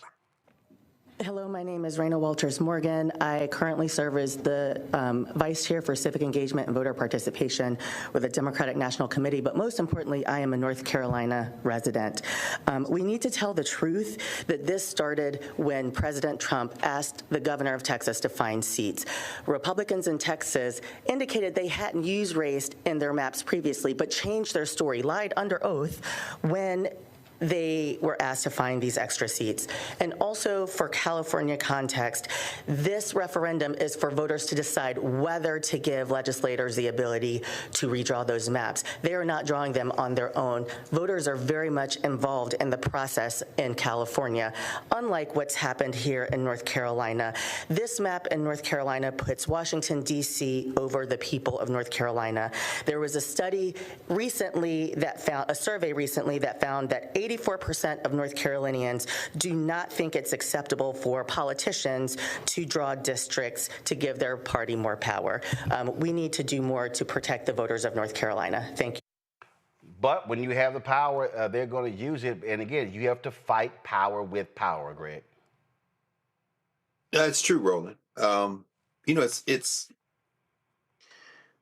and this is to the young people, because you know your audience includes intergenerational. So many people watch and rewatch and share. To you young people who don't have civics in high school like we did, who, and this is to anybody who really hadn't sat and studied this, the remarks that we heard there from Michael Garrett, very powerful because it was a lesson in civics. I have no faith at all in the American experiment. You know, I'm a descendant of those who were human trafficked. I think it's absurd for any African to look at this as some kind of reliable system. That being said, I have absolute faith in the possibilities of humanity and the human spirit. I just don't wed it to any particular state formation, any particular government, any particular society. But when you hear people talk that way, when you hear someone say, since when did America exist to protect the president's agenda? I would answer him and said, it always existed to protect the president's agenda when it aligned with white supremacy, sir. But theoretically, when you push back in that form, you're inviting us to get off the bench and into the fray, getting off our asses and get into the fight. And on that front, he is absolutely correct. When you follow that with the statistic that you just quoted, which blew my mind when you said it, you know, more than 8 out of every 10 person poll said they're against it. What you're seeing is a frightened, dying white nationalist minority in this country, which reveals the fact that white nationalists have always been in the minority in this criminal enterprise. Now all that leaves is the question of what are the rest of us going to do about it, as your friend and brother and now our ancestor Joe Madison would say. I think it comes down to this gerrymander issue that the Supreme Court, in its feckless attempt to enshrine white supremacy over the arc of the last 20 years by declaring that political gerrymandering is okay and racial gerrymandering isn't, but that racial gerrymandering is colorblind and it can be white people saying that you're diminishing our voting strength as well. I think that the evisceration of the Voting Rights Act and the attempt to shore up this dying white minority, white nationalist minority, is now on the verge of backfiring, because when California has done what it's done, when you hear, as you say, Davis and Lucas in Virginia saying we're going to do this, and apparently they're going to call a meeting on Monday, and I'm sure you will have talked by then to Don Scott. I mean, not Davis and Lucas, but Lucas and Scott. You're probably going to talk to the Speaker Scott, before then, I'm sure, if you haven't already done it. Now all bets are off. Watch what happens. Mitch Daniel in Indiana, no flaming liberal or even centrist. The former governor is like, hey, Indiana, I beg y'all not to do this. Why? Because he can see the future. Every last one of these hillbilly hordes that 20 years ago decided to try to take over the legislatures and try to run this white nationalist thing by giving the federal government a proxy to run white nationalism by taking over the state legislatures, now they can only steal so far. Why? Because when you gerrymander to the extreme, you're putting your other Republican seats in jeopardy. And now at the federal level, see, they love the federal government when they're in charge. When they're against it, they want to dismantle it. And we saw federal spending is up over last year. It hasn't shrunk. It's actually expanded. This zealot who is over at DHS, Honey, who is talking about we're not using voter data to purge the voter rolls of illegals, as they call them. No, you're working with the Department of Justice, very likely, to do just that. They can't rig it. They can't rig it. If everybody starts gerrymandering, they are in deep trouble. This is their last little chance to get past the graveyard on this one. And I think they know that. That's why the thing's getting desperate. And this is why you have to play chess, Reese. What I mean by chess, you know, Democrats have historically not focused on courts. I remember, listen, when Rahm Emanuel was Obama's chief of staff, he was very profane in saying, he said, against shouting at progressives over Supreme Court. He didn't give a damn about the Supreme Court. Well, now we see the result of that. And so here's a perfect example. This is from Democracy Forward in North Carolina. So check this out. In the North Carolina House, Democrats got 51% of the vote statewide. Republicans got 48%. Yet Republicans have 59 of the seats and Democrats just 41. This is because of partisan gerrymandering. Now, let's go to the Senate. Perfect example. Look at this here.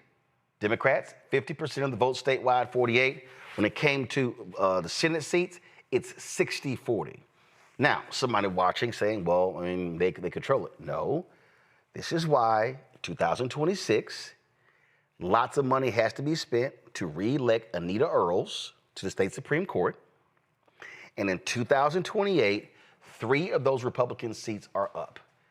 Democratic donors, strategists should be saying, we are going all out to win those 3 seats. Because if you win those 3 seats, then what you can do, file a lawsuit, have the Supreme Court declare partisan gerrymandering on the state level to be obsolete, forcing maps to be withdrawn. See, that's the chess being played here. Look at what happened in Wisconsin. They mobilized in Wisconsin, they organized in Wisconsin, they raised money in Wisconsin, they won 2 critical Wisconsin Supreme Court seats, and that Wisconsin Supreme Court, Democrats in control, brought back ballot drop boxes. They ruled partisan gerrymandering to be unconstitutional on the congressional level and with the state maps.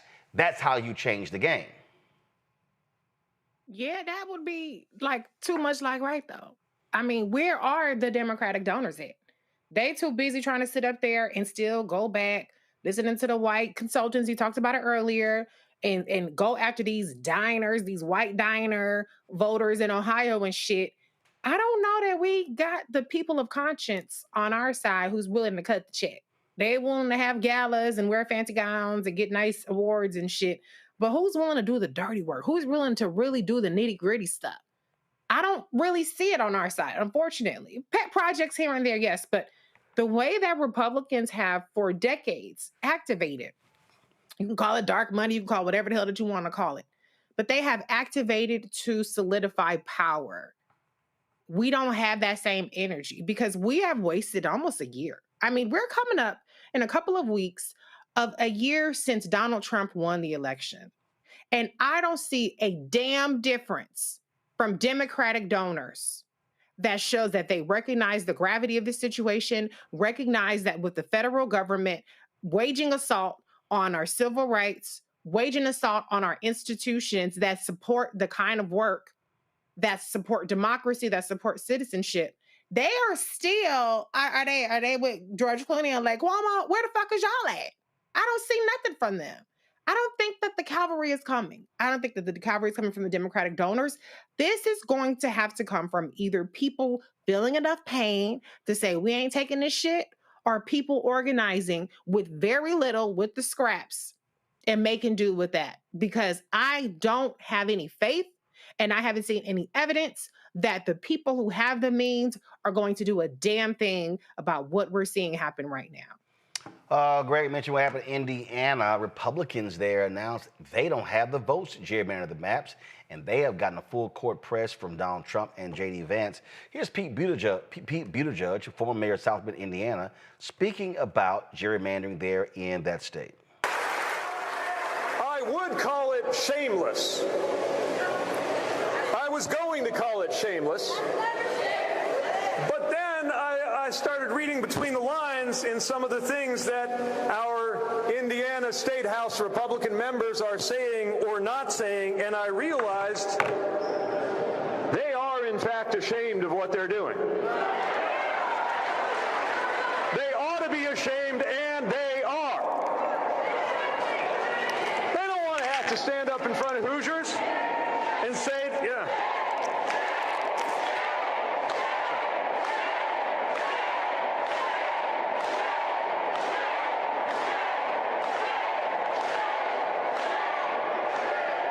They don't want to have to stand up in front of the people of Indiana and explain why, of all of the things they could do with the power that they have gained by being in these offices, that this is what they did. They don't want to answer for being controlled by Washington like this. And so they're hesitating. Even with all the pressure coming their way from Washington, a lot of them haven't quite committed to doing the deed. And that's where we come in.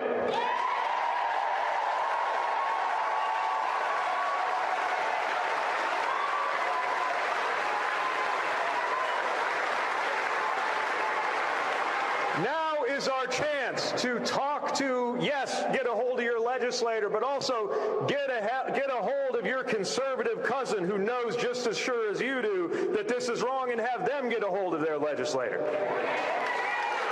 It is time for all of us to encourage our Republican friends in this state house to show some backbone before it's too late. Right now, folks, they're not going to stop. They're going to keep going. And I'm telling you, the way to defeat them, also at the ballot box. If we turn out massive numbers, to Greg's point, we can overwhelm them in districts where they are favored on paper. It's all a matter of who turns out. All right, y'all, we come back. Talk about getting turned out. Ooh, massive gambling scandal in the NBA. Ensnares an NBA head coach, an NBA player, former NBA player, now coach, tied in with the mafia. This story is insane. We'll discuss next right here. Roland Martin Unfiltered right here on the Black Star Network. Back in a moment.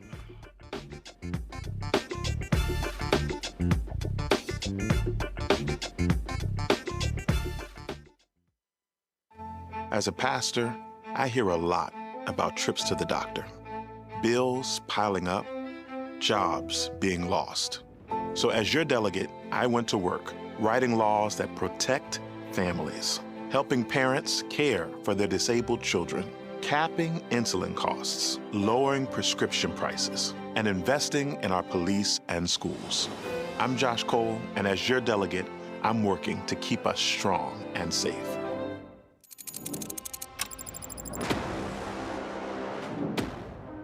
Afrotech, it's a lot of beauty, a lot of brilliance, a lot of intellect, a lot of innovation. Companies that are most diverse are more profitable. We're getting culture, we're getting community, we're getting the best of the best. And not only are we here to greet each other, but we're here to network and to elevate each other.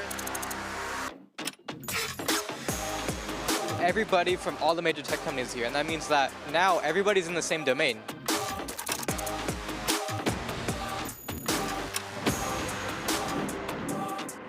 This is the premier event every year. This is really where we could take off. You can go fast by yourself, but we go farther together. This is where you're supposed to be.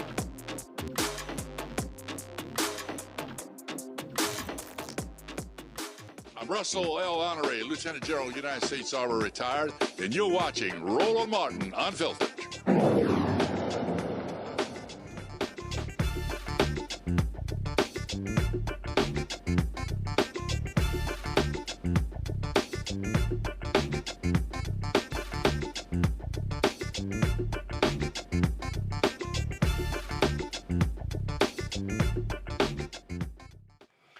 Portland Trailblazers head coach Chauncey Billups, Miami Heat player Terry Rozier, and former NBA player and current Cleveland assistant coach Damon Jones all arrested today by the FBI in a nationwide gambling operation that they said involved the mob as well. Several $1 million were being ripped off from various gamblers. And this has been, just an unbelievable situation. Rozier was arrested Thursday at a hotel in Orlando, Florida. Billups was arrested in Oregon. According to the indictment, the defendants, quote, had access to private information known by NBA players or NBA coaches that would have affected the outcome of games. This was the announcement today in New York City. Today, we are here in New York to announce a historic arrest across a wide-sweeping criminal enterprise that envelops both the NBA and La Casa Nostra. FBI Director Kash Patel said on Thursday that more than 30 people have been arrested in a major illegal gambling investigation that stretched across the country. Among those charged are Chauncey Billups, an NBA Hall of Famer and head coach of the Portland Trailblazers. All right, let's check this out. Now, Billups was not charged in this indictment, but he was called a co-conspirator, passing on information to gamblers that the Trailblazers were tanking games in order to get a high draft pick, and so people would then bet based upon those games.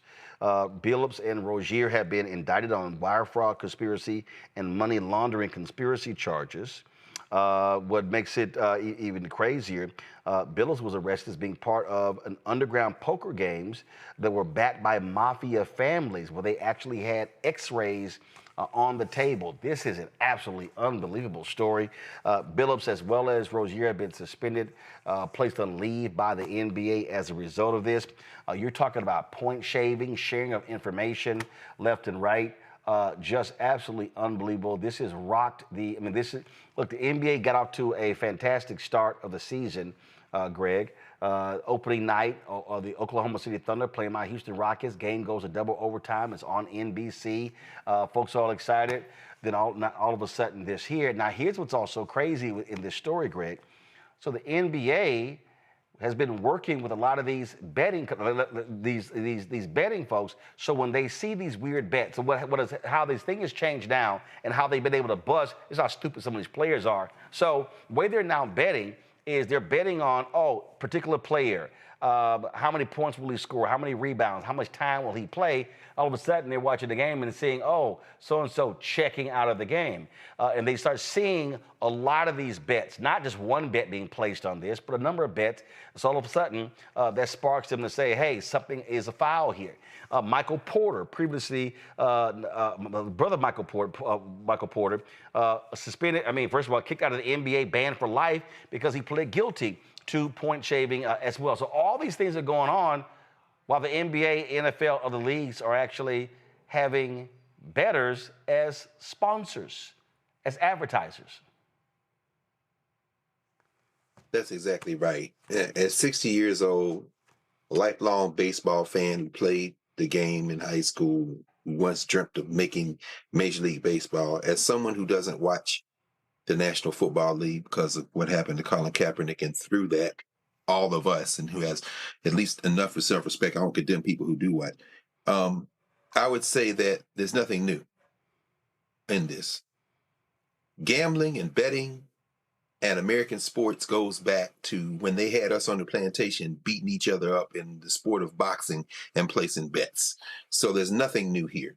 I mentioned baseball because I think about Pete Rose, wherever he is at this moment, who isn't in the Baseball Hall of Fame because they sprayed this perfume all over Major League Baseball, calling themselves having some integrity of the game motive, and kept him out of the Hall of Fame. Meanwhile, people betting on this stuff all the time.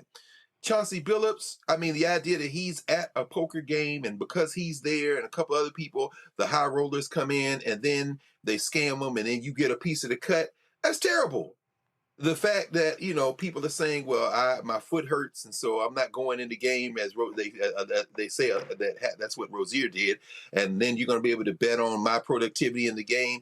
Well, that would be a lot more concerning to me if, as you say, you didn't have an ad on every 30 seconds betting on how many beads of sweat will fall off the nose of LeBron James between quarter one and quarter two. You're betting on everything. I don't think it is possible. And by the way, Kash Patel, who just loves the cosplay, don't they all love the cosplay with his little FBI windbreaker on? It's La Cosa Nostra, not La Casa Nostra, but then you're an idiot. So therefore, I can forgive you on that. Listen, you work for the biggest criminal in the world right now. His name is Donald John Trump. The idea that any of this stuff can be washed into an integrity of the game, we're way past that. If you want to put these guys in jail, if you want to indict them, fine. But it's not going to, you can't ignore the fact that, forget the pro sports in terms of the official pro sports, They're paying what's the cap rolling at the University of Texas now for an offensive lineman? Is it $800,000? Something like that. Well, actually, I think I saw a chart. University of Texas second highest in terms of their paying players. Ohio State's 1. UT, I think it's Texas is 2 or 3. Roland, I guess I just end with the question for you, brother, and for all of us. How in the hell are you going to start talking about policing gambling in sports when you're talking about that kind of money in quote-unquote amateur sports? I mean, I don't know where this ends. Well, first of all, I've never called it amateur sports. I just called it minor league sports because it was always professional. And I mean, what's so crazy here is Reese, you're Chauncey Billups, and this is him leaving the courthouse in Oregon. It's like, dude, you're making in excess of $5 million as an NBA head coach.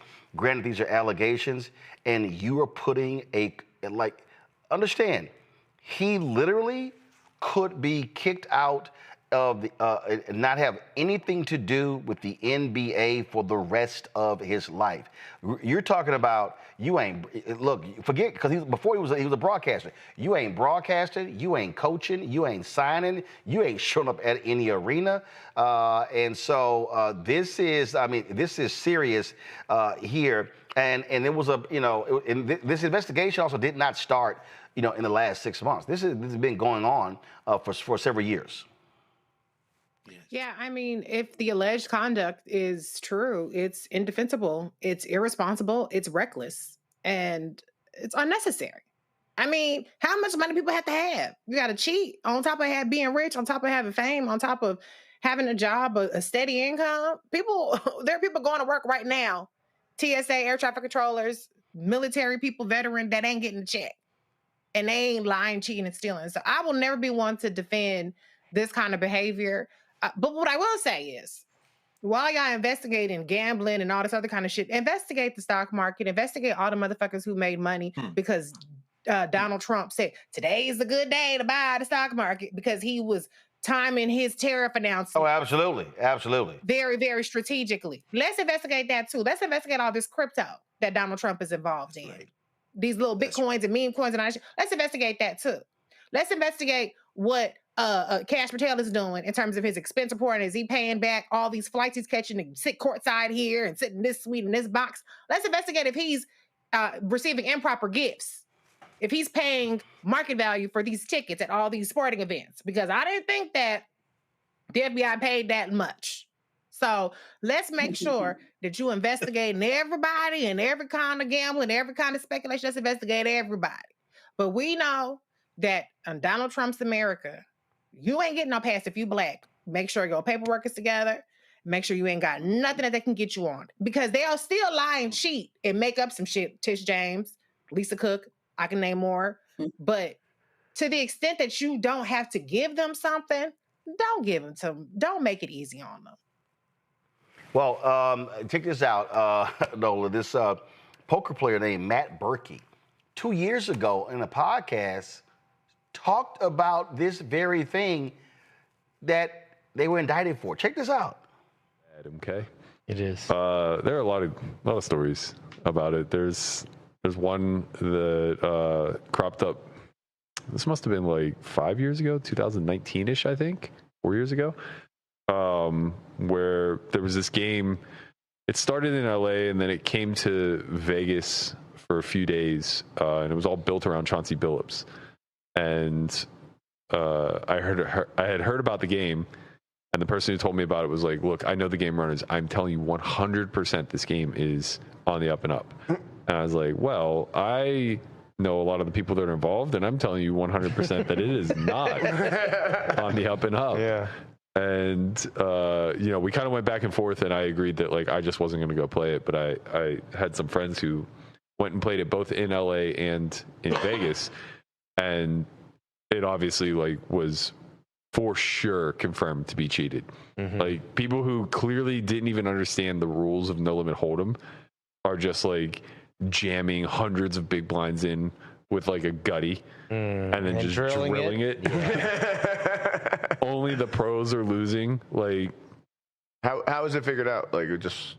I can't remember if this was the game where... No. Over the loudspeaker? Yeah. No.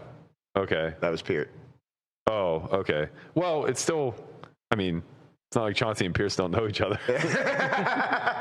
You know? I mean, that right there, I mean, the guy was talking about how these games are rigged. And again, when you start talking about, when you hear phrases like NBA player, coaches, mafia in the same headline, that is not what the NBA wants to be talking about. Not at all, because Roland, to your point, everybody was excited that the NBA was back. Charles Barkley was in rare form. Is he on Ozempic? You know, like the conversation was like, oh, this is a bright spot.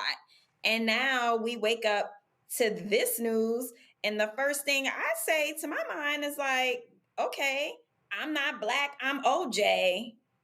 Okay. You know, status will not keep you safe in Trump's America. We knew that before then, but to Reese's point, it's even more salient now. We cannot, people that have profiles, people that are, you know, out there, you have to be careful about how you are moving. And this didn't just happen. It's been going on for a while.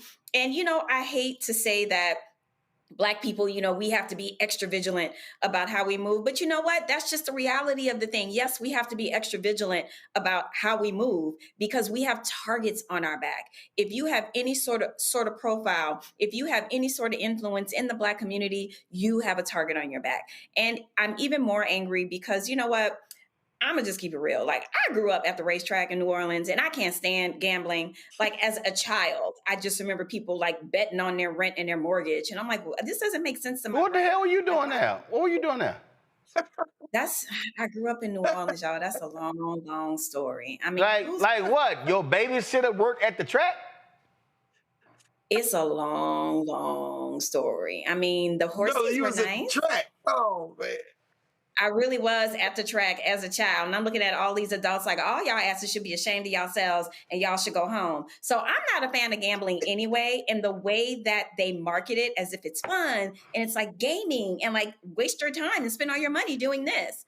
And to see, I'm just so upset that Chauncey is involved in this, that he's wrapped up in it, because not only does this send a bad message, and, you know, not only does this send a bad message, but this gives them more excuses not to hire Black coaches. This will reverberate. You know what I'm saying? Nah, I mean, I don't know about that. I mean, listen, you had a point shaving. You had a point shaving thing before with a white referee. But the thing that this is the one that cracked me up right here, y'all. In Trump's America? They were discussing this on ESPN, and then all of a sudden, hold on, let me see if I can find it. Is this it?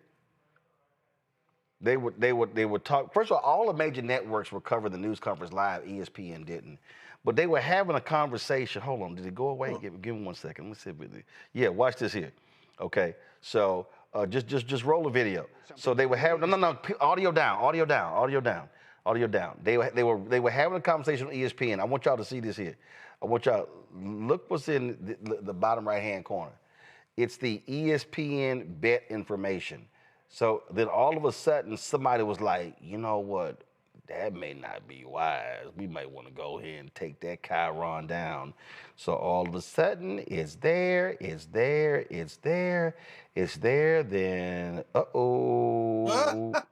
we might want to, let's go ahead and drop the lower third. There it went right there. I mean, so here, I mean, that tells you all you... Like, they're sponsors, they're advertisers, Reese, and they're advertising for the league, they're advertising on ESPN, I mean, listen, a deal was just been cut where the NFL is going to have a 10% ownership stake in ESPN, and you got gambling commercials going on there. Bomani Jones said a few months ago when the Porter scandal happened, he said, I'm telling y'all right now, this is going to get worse before it gets better. He said, this is not going to end well. Well, you know, the difference is corporate white betting companies versus the mafia. They want that cut. The government want that cut. These corporations want that cut. And so, yeah, when you backdooring it and doing all this other kind of stuff, then it's a problem. That's really the big difference of it. But, you know, I mean... I think it calls into question the integrity of the game, and that's unfortunate, you know. But I just feel like when there's a backdoor way where people are getting paid under the table or behind closed doors, then that's the problem. It's the same reason why now we got legalized cannabis. You go to any place where cannabis is legal, and you can go there, you can get gummies, you can get drinks, you can get flour, you can get anything for the same shit that people was going to jail for decades. It's all about how can I get a cut of what you're doing? Not that it's necessarily wrong, but how can I get a cut of it? Y'all, it is it's going to happen again. Just go ahead and bank on it. It's going to happen again. All right. Tomorrow, I'll deal with the Trump administration, of course, running away from the civil rights lawsuits in New Jersey as well as Louisiana. Let me thank Reese. Let me thank Greg. Let me thank No Gumbo Nola. Appreciate that. Nola, like seriously, I mean, like, can you bring a cup by the office or something? Like, I mean, can you provide some? Can you provide some evidence that you know how to make gumbo? Are you buying all the ingredients? Because blue crab is quite expensive in DC nowadays. You got money? Oh, I see the 38 colors of lipstick you be wearing on Instagram. Come on now. Come on. Come on. You know you the queen. We're not about to go for the lipstick. You know doggone well. We're not about to do that. You got the VIP count at the lip bar. You want a $200 pot of gumbo. Even try it. First of all, a $200 pot of gumbo is not necessary. I make gumbo. Oh, okay. You're not used to being pampered. No. First, let's be real clear. Let's be real clear, okay? Because see, mom and dad were here, just other people. Mama made some gumbo. I'm just simply saying, it ain't got to be a $200 pot of gumbo. I mean, now if you try to make gumbo for like 20, 30 people, I don't even know you even own a pot that large. But you keep saying all this stuff. You keep saying it. I don't believe it. I don't believe it. Run me the ingredients. That's all you got to do. That's all you got to do. Run me the ingredients. Make it rain. Run me. Run me my filet. Run me my blue crab. Run me my Mexican shrimp. Needs to put in my pot. Run me my crab boil. Put no damn. We ain't put no. First of all, we ain't put no damn Mexican shrimp in a doggone gumbo. Oh, really? That's right. Okay. You can't use Louisiana shrimp. Oh, of course I can use Louisiana shrimp, but you're not used to a pampered pot of gumbo. No. First of all, I know. I'm used to gumbo, but you sitting here trying to be all bougie. You got the bougie gumbo. So no, that's what you got. You want a pot of gumbo? I simply said run me the inflation $200 so I can make the pot of gumbo. See, again, you got that bougie gumbo. See, I understand that Leah Chase gumbo, but it ain't got to be all bougie like yours. So I'm just saying. Anyway, we're not about to speak on Miss Leah Chase. May she rest in peace. We're not about to speak on the queen. We can. We're going to go ahead and leave the queen on out of this and my lipstick. We can. We can, because trust me, I know who on this panel who was her favorite. You don't. Baby, we gonna go there. Baby, don't. But we can't even verify because Auntie is in the grave. See, Nola, here's the problem, Nola. See, when you say we can't verify, no, boo. Lord. Yes, Miss Chase may have. Miss Chase may have become an ancestor, but boo. I'm sorry, I don't have a video at the ready. We got video. You don't even. I mean, you don't even. It's your show. No. I'm just saying that when you said we can't verify. No, see, you forgot who you talking to. But this is one-sided. No. See, here's the deal. The beauty of video, it comes from the person themselves. Well, my tender personal moments shared with her, they're not on video. Okay, well, first of all, baby. So there we go. All I know is I just know I just know very few people who were allowed to just walk into her kitchen unannounced. Could you? I am very happy for you, Roland, that you have that privilege. You have many privileges in blackdom. Could you? Matter of fact, just let me just go for the people at home. Here we go. For the people at home, control room. Why don't y'all just go ahead and roll? This is for Nola. Roll this, please. Oh, Lord. Oh, God.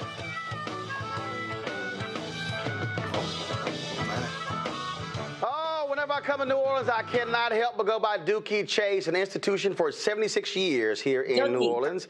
And I got a chance to talk with Leah Chase, the woman who's been cooking there for a long, long time.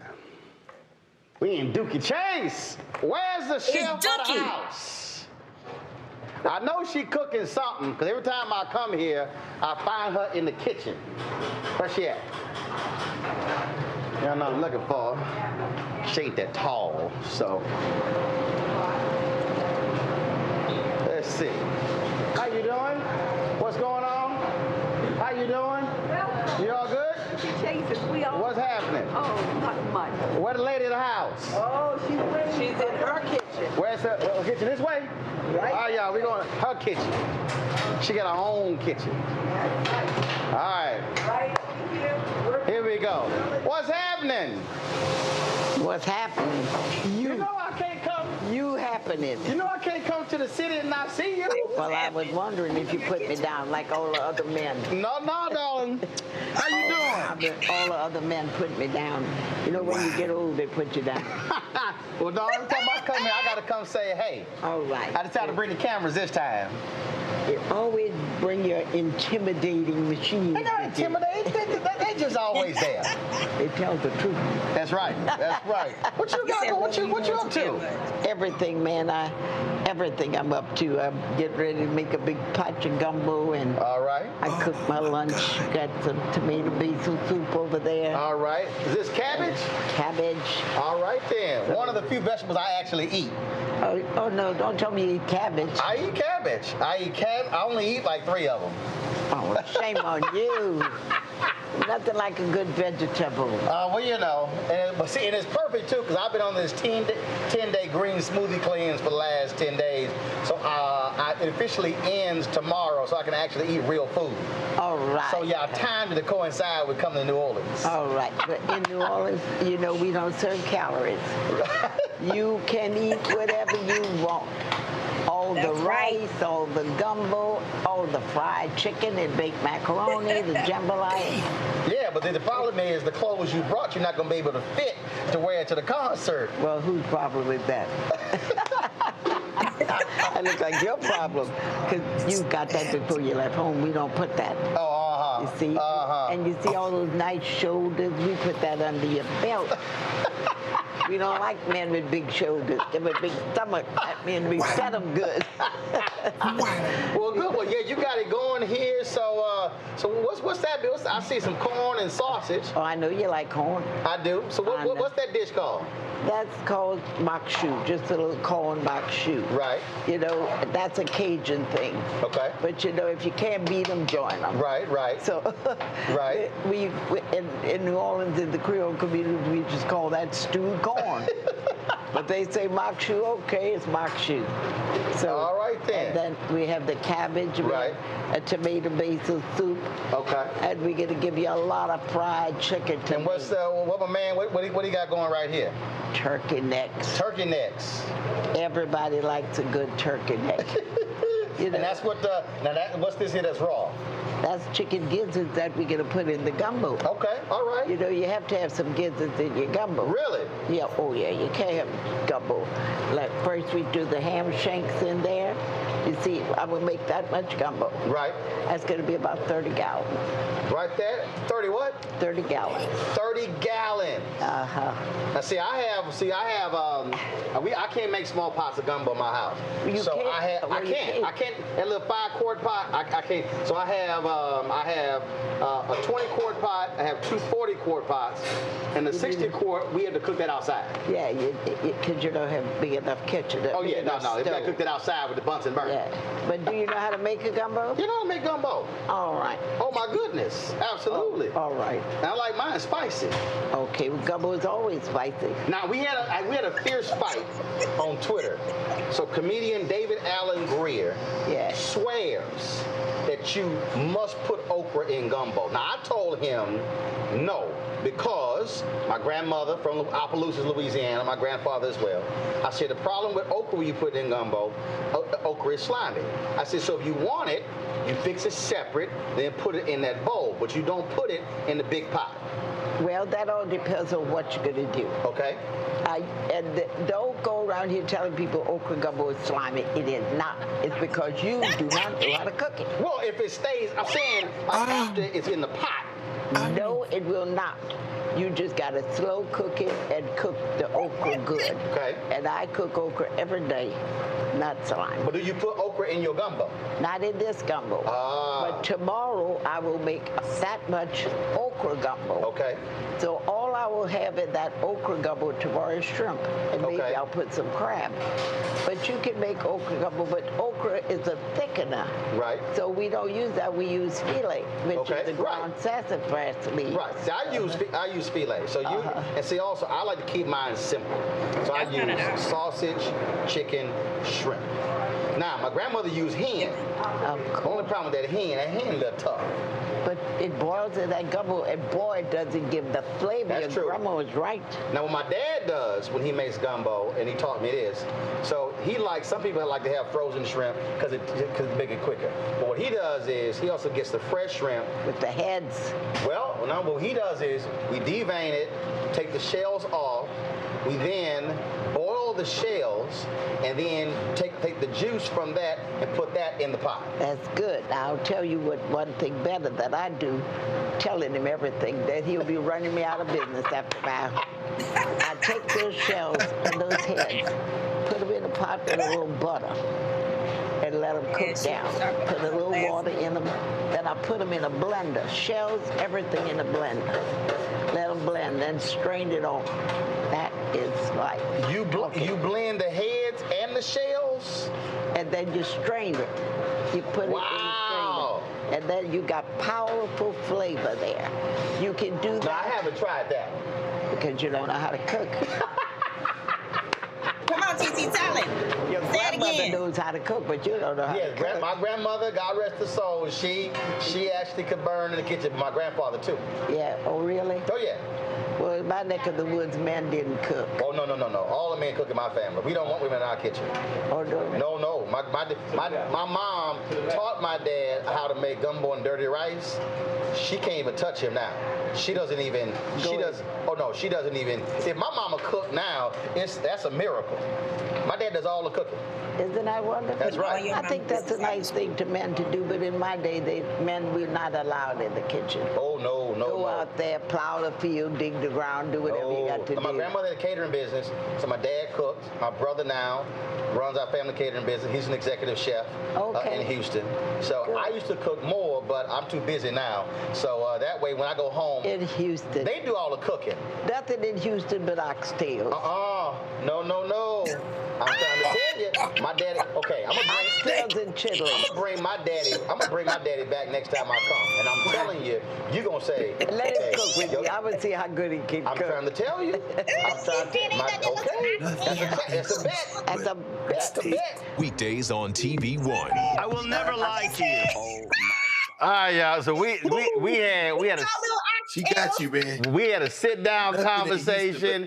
We had a lot more. We had together. So y'all remember when she passed away in June 2019? We did a 2.5. We did a 2.5-hour tribute. Y'all can go to our YouTube channel. Y'all can see the tribute. Yeah. It was fantastic. Hey, Roland. Yeah. You was burning at that tribute, man. What's your brother Kwame? You had all the chefs come in. Oh yeah. No, maybe if you front Nola, maybe we can reenact that. You can bring that gumbo in. Ain't they got a big stove back there? It ain't good enough. She ain't doing that. She ain't doing that. That hot sauce is the business, baby. All of that adds on up in inflation Trump town, baby. I don't know what y'all think the prices are like at the grocery store. Anyway, this is the video of the tribute we did to the Queen of Creole cuisine. Yeah. It was a fantastic conversation. The dinner party we had. So I'll say this here. Are we gonna do? I'm still deciding. I don't think I'm going to do it. I'm still deciding whether I was going to do an election night special. No. You gonna have food? No, we're not. No. So here's the deal. We're not going to do an election night special because on November 6th we are having a special show. with Bishop William Barber and others on white Christian nationalism.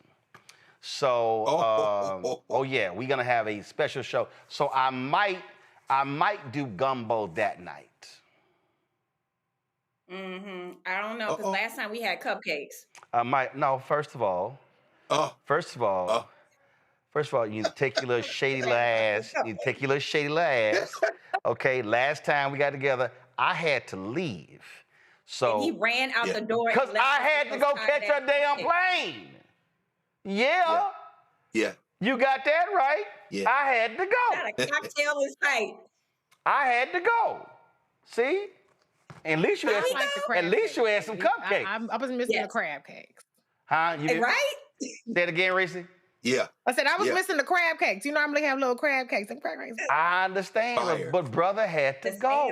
Brother had to go. All right, so I might do that. I might do that when we get together for that special. And I'm still deciding. You know what I might do is, because see, we were going to do it here. I might even decide to have a studio audience. You know what? I might do that. So we're going to have it. You need us for this? Huh? You need us when you trying to figure out that show? He's brainstorming. He figuring it out. Okay. Yeah. See, sometimes you stop running your. See, sometimes you stop running your mouth. See, and let things like. See, this is when you know you ain't no good cook. Cause see, a cook will let things, as Greg said, let it marinate. Let that crock pot thing going. So I'm sitting here. So let's just be real clear. If I decide to go ahead and do Gumbo that night, Reese, I'm gonna invite you. I'm gonna invite Greg, but we know who not gonna get invited because you know. Oh no! I'm not coming if Nola can't come. There we go. Okay. There we go. Okay, I got see. solidarity Okay, Greg, I see you, Greg. All right. Hey, she can bring a pot. Can't you bring a pot, Nola? You can bring the pot of Gumbo. She can't bring the Gumbo. Can you make it about a six? She can't bring no pot. She can't. Like I said, my offer is I will cook when the ingredients are bought. That is my offer. And that right there, that tells you that child ain't no real cook. All right, I gotta go. I'll think about it. I'll think about. Absolutely. I'm King Patty. It's the buying and cooking. Gumbo for all y'alls. You hear this man? Baby, listen, I told you. People want to know. I got 2 40-quart pots. Run me. What you got? Run me the inflation 200. What you got? Oh my.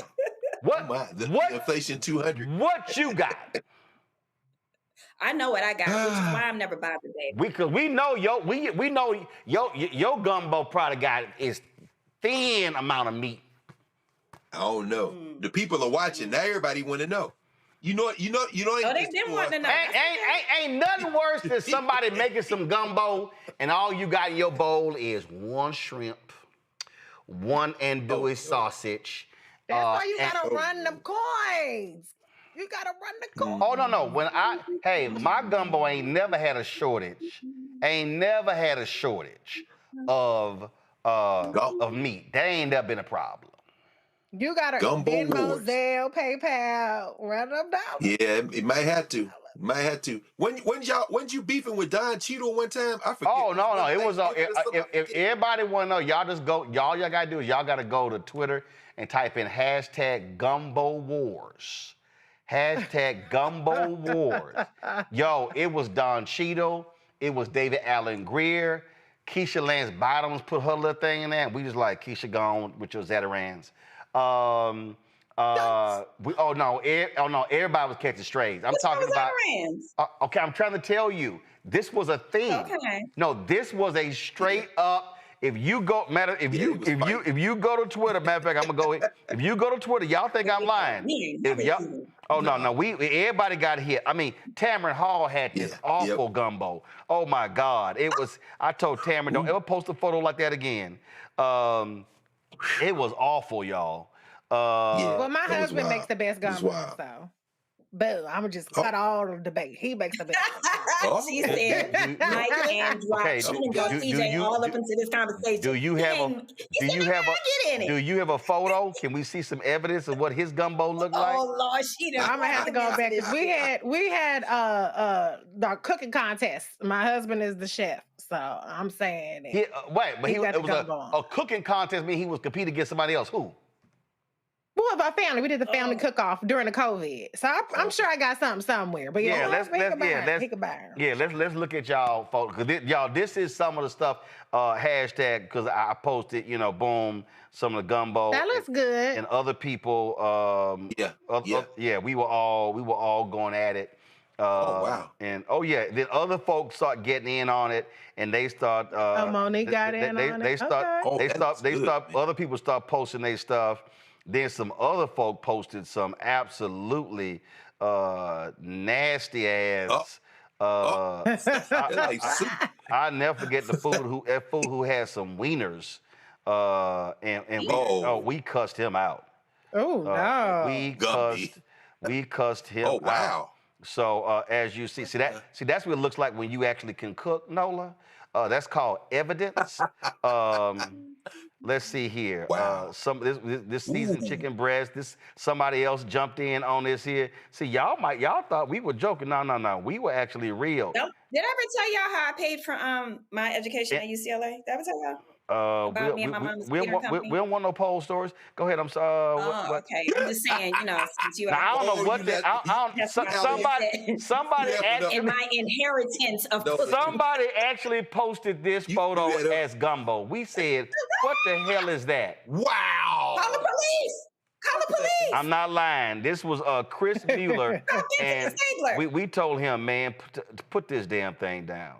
Damn, Karen, Atia caught a stray? Oh, yeah, Karen posted something. We had to cuss her out.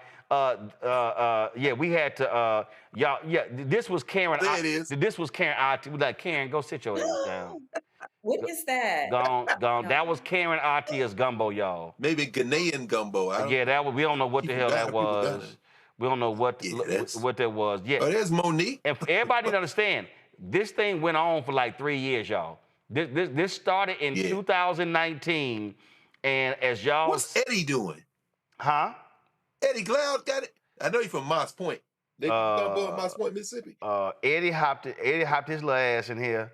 He ain't got no pictures, though. He just started following me. He ain't post no photos. Oh, okay. Yeah, he ain't post no photos, but we had, and so this was us showing how we prepare the chicken in the pan, the shrimp in the pan, the sausage in the pan. Nola don't know nothing about that. So this was Karen's. Wow. This was Karen's family gumbo. Yeah, we were not so sure. Is that chocolate sauce? See, right? Look, I didn't say it. Wow. I did not say it. Wow. But there were a lot of people who the recipe. Right. This here. Turn the audio up. This is my daddy handling his business. Damn, that's a big ass pot. That's one of the 40-quart pots. You don't have the big spoon. I will. So that's the grilling special. Yeah, you can give me a big spoon. I need a long spoon. I thought Hood had bought one. Well, they are. We were still waiting for them to come back.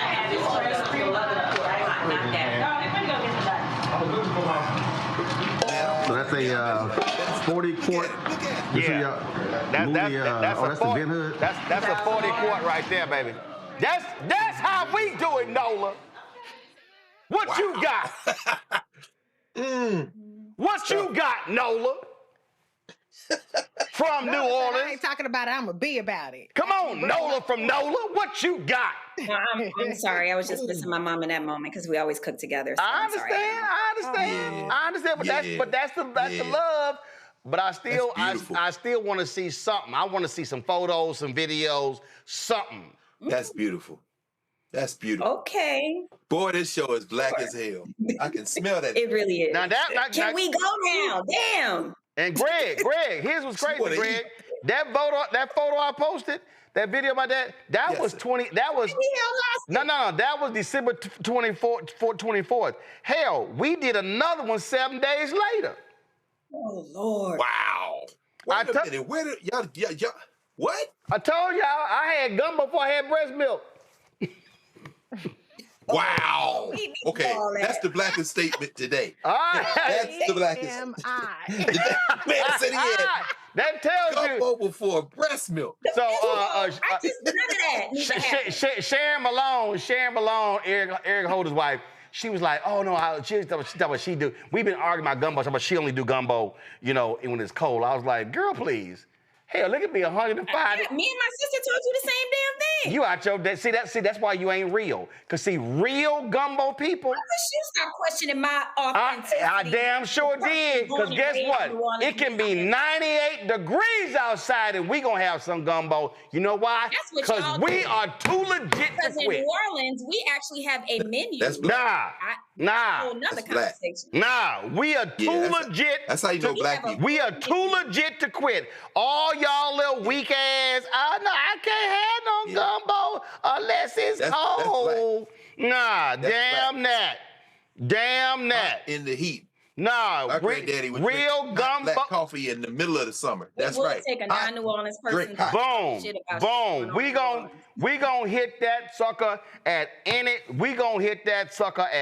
time. We gonna sit here. Hey, I don't care. 100 degrees outside. You know what? Just go to my iPad. Turn the audio up. Yeah. That's right. Too legit to quit. That's us. That's us. Feel good. You're fake, Nola. You ain't legit, Nola. All right, we gotta go. We have been black enough for today. We have been black. We have been. I think that's been settled. The show has been black enough for today. We've been black enough for today. No, let's go a little blacker. Turn the music up. Oh Lord. Because you don't want a hustle for my muscle, and you look weak, so yeah, I'm going for all that I can get. Kicking it at the top because I'm too legit to quit saying. Too legit to quit. Too legit. All right, Reese, Greg. Too legit. No, I appreciate it. Thanks so much. We got to bounce, y'all. We got to go. If y'all want to support the show, I told y'all this is the blackest show, this is the realest show. You don't get this on no CNN, MSNBC, Fox, ABC, NBC, CBS, because they all are unseasoned gumbo. That is not us. All right, y'all, support the show, support the network. If you want to contribute via Cash App, use the Stripe QR code. You see it right here, bottom left-hand corner. That's for credit cards as well. PayPal is R Martin Unfiltered. Venmo's RM Unfiltered. Zelle, Roland at RolandSMartin.com, Roland at RolandMartinUnfiltered.com. Checks and money order. Make it payable to P.O. Box 57196, Washington, D.C. 2003, 7-0196. Download the Blast Up Network app. Apple phone, Android phone, Apple TV, Android TV, Roku, Amazon Fire TV, Xbox One, Samsung Smart TV. Of course, be sure to get my book, White Fear, How the Browning of America is Making White Folks Lose Their Minds. Available at bookstores nationwide. Get the audio version I read on Audible. That's right, my voice. I keep it real. Also, get out Black Star Network, Roland Martin Unfiltered swag, t-shirts, mugs, hats, Walmarts, all that good, wall art, all that good stuff. Go to shopblackstarnetwork.com, shopblackstarnetwork.com. All these products to my left, all these black-owned products you see right here, chips, toilet paper, gym wrap, facial stuff, relishes, sauces. Man, we got it. You all on the website, shopblackstarnetwork.com. And of course, be sure to download the app Fanbase. Get the app. And if you want to invest, go to startengine.com/fanbase, startengine.com/fanbase. Y'all, that's it. Oh, I was going to work the other day. I went ahead, I found it. My Wilberforce University shirt. Shout out to Wilberforce University. President Van Newkirk Sr. Shout out. I enjoyed giving the commencement speech. Can't wait to be back. I wore Central State the other day. And so, y'all let me know on social media who y'all want me to rock tomorrow. I had Savannah State on yesterday. So, who's going to be North Carolina Central, Claflin, Morehouse, Edward Waters, Arkansas Pine Bluff, and you know what? Texas Southern University still, you know who ain't sent me no gear? TSU in Prairie View. Okay, how the the hometown schools and the home state schools ain't sent no gear? Okay, I don't understand. TSU Prairie View, man, y'all gonna, you know what? I'm gonna have to send a text message right now to the chair of the board of directors at TSU. Y'all gotta send a brother some gear. I'm simply saying. Everybody, look at TSU. Y'all across the street from Jack Yates High School. I'm just saying. All right, y'all, that's it. I gotta go. I'll see y'all tomorrow right here, Roland Martin Unfiltered on the Black Star Network.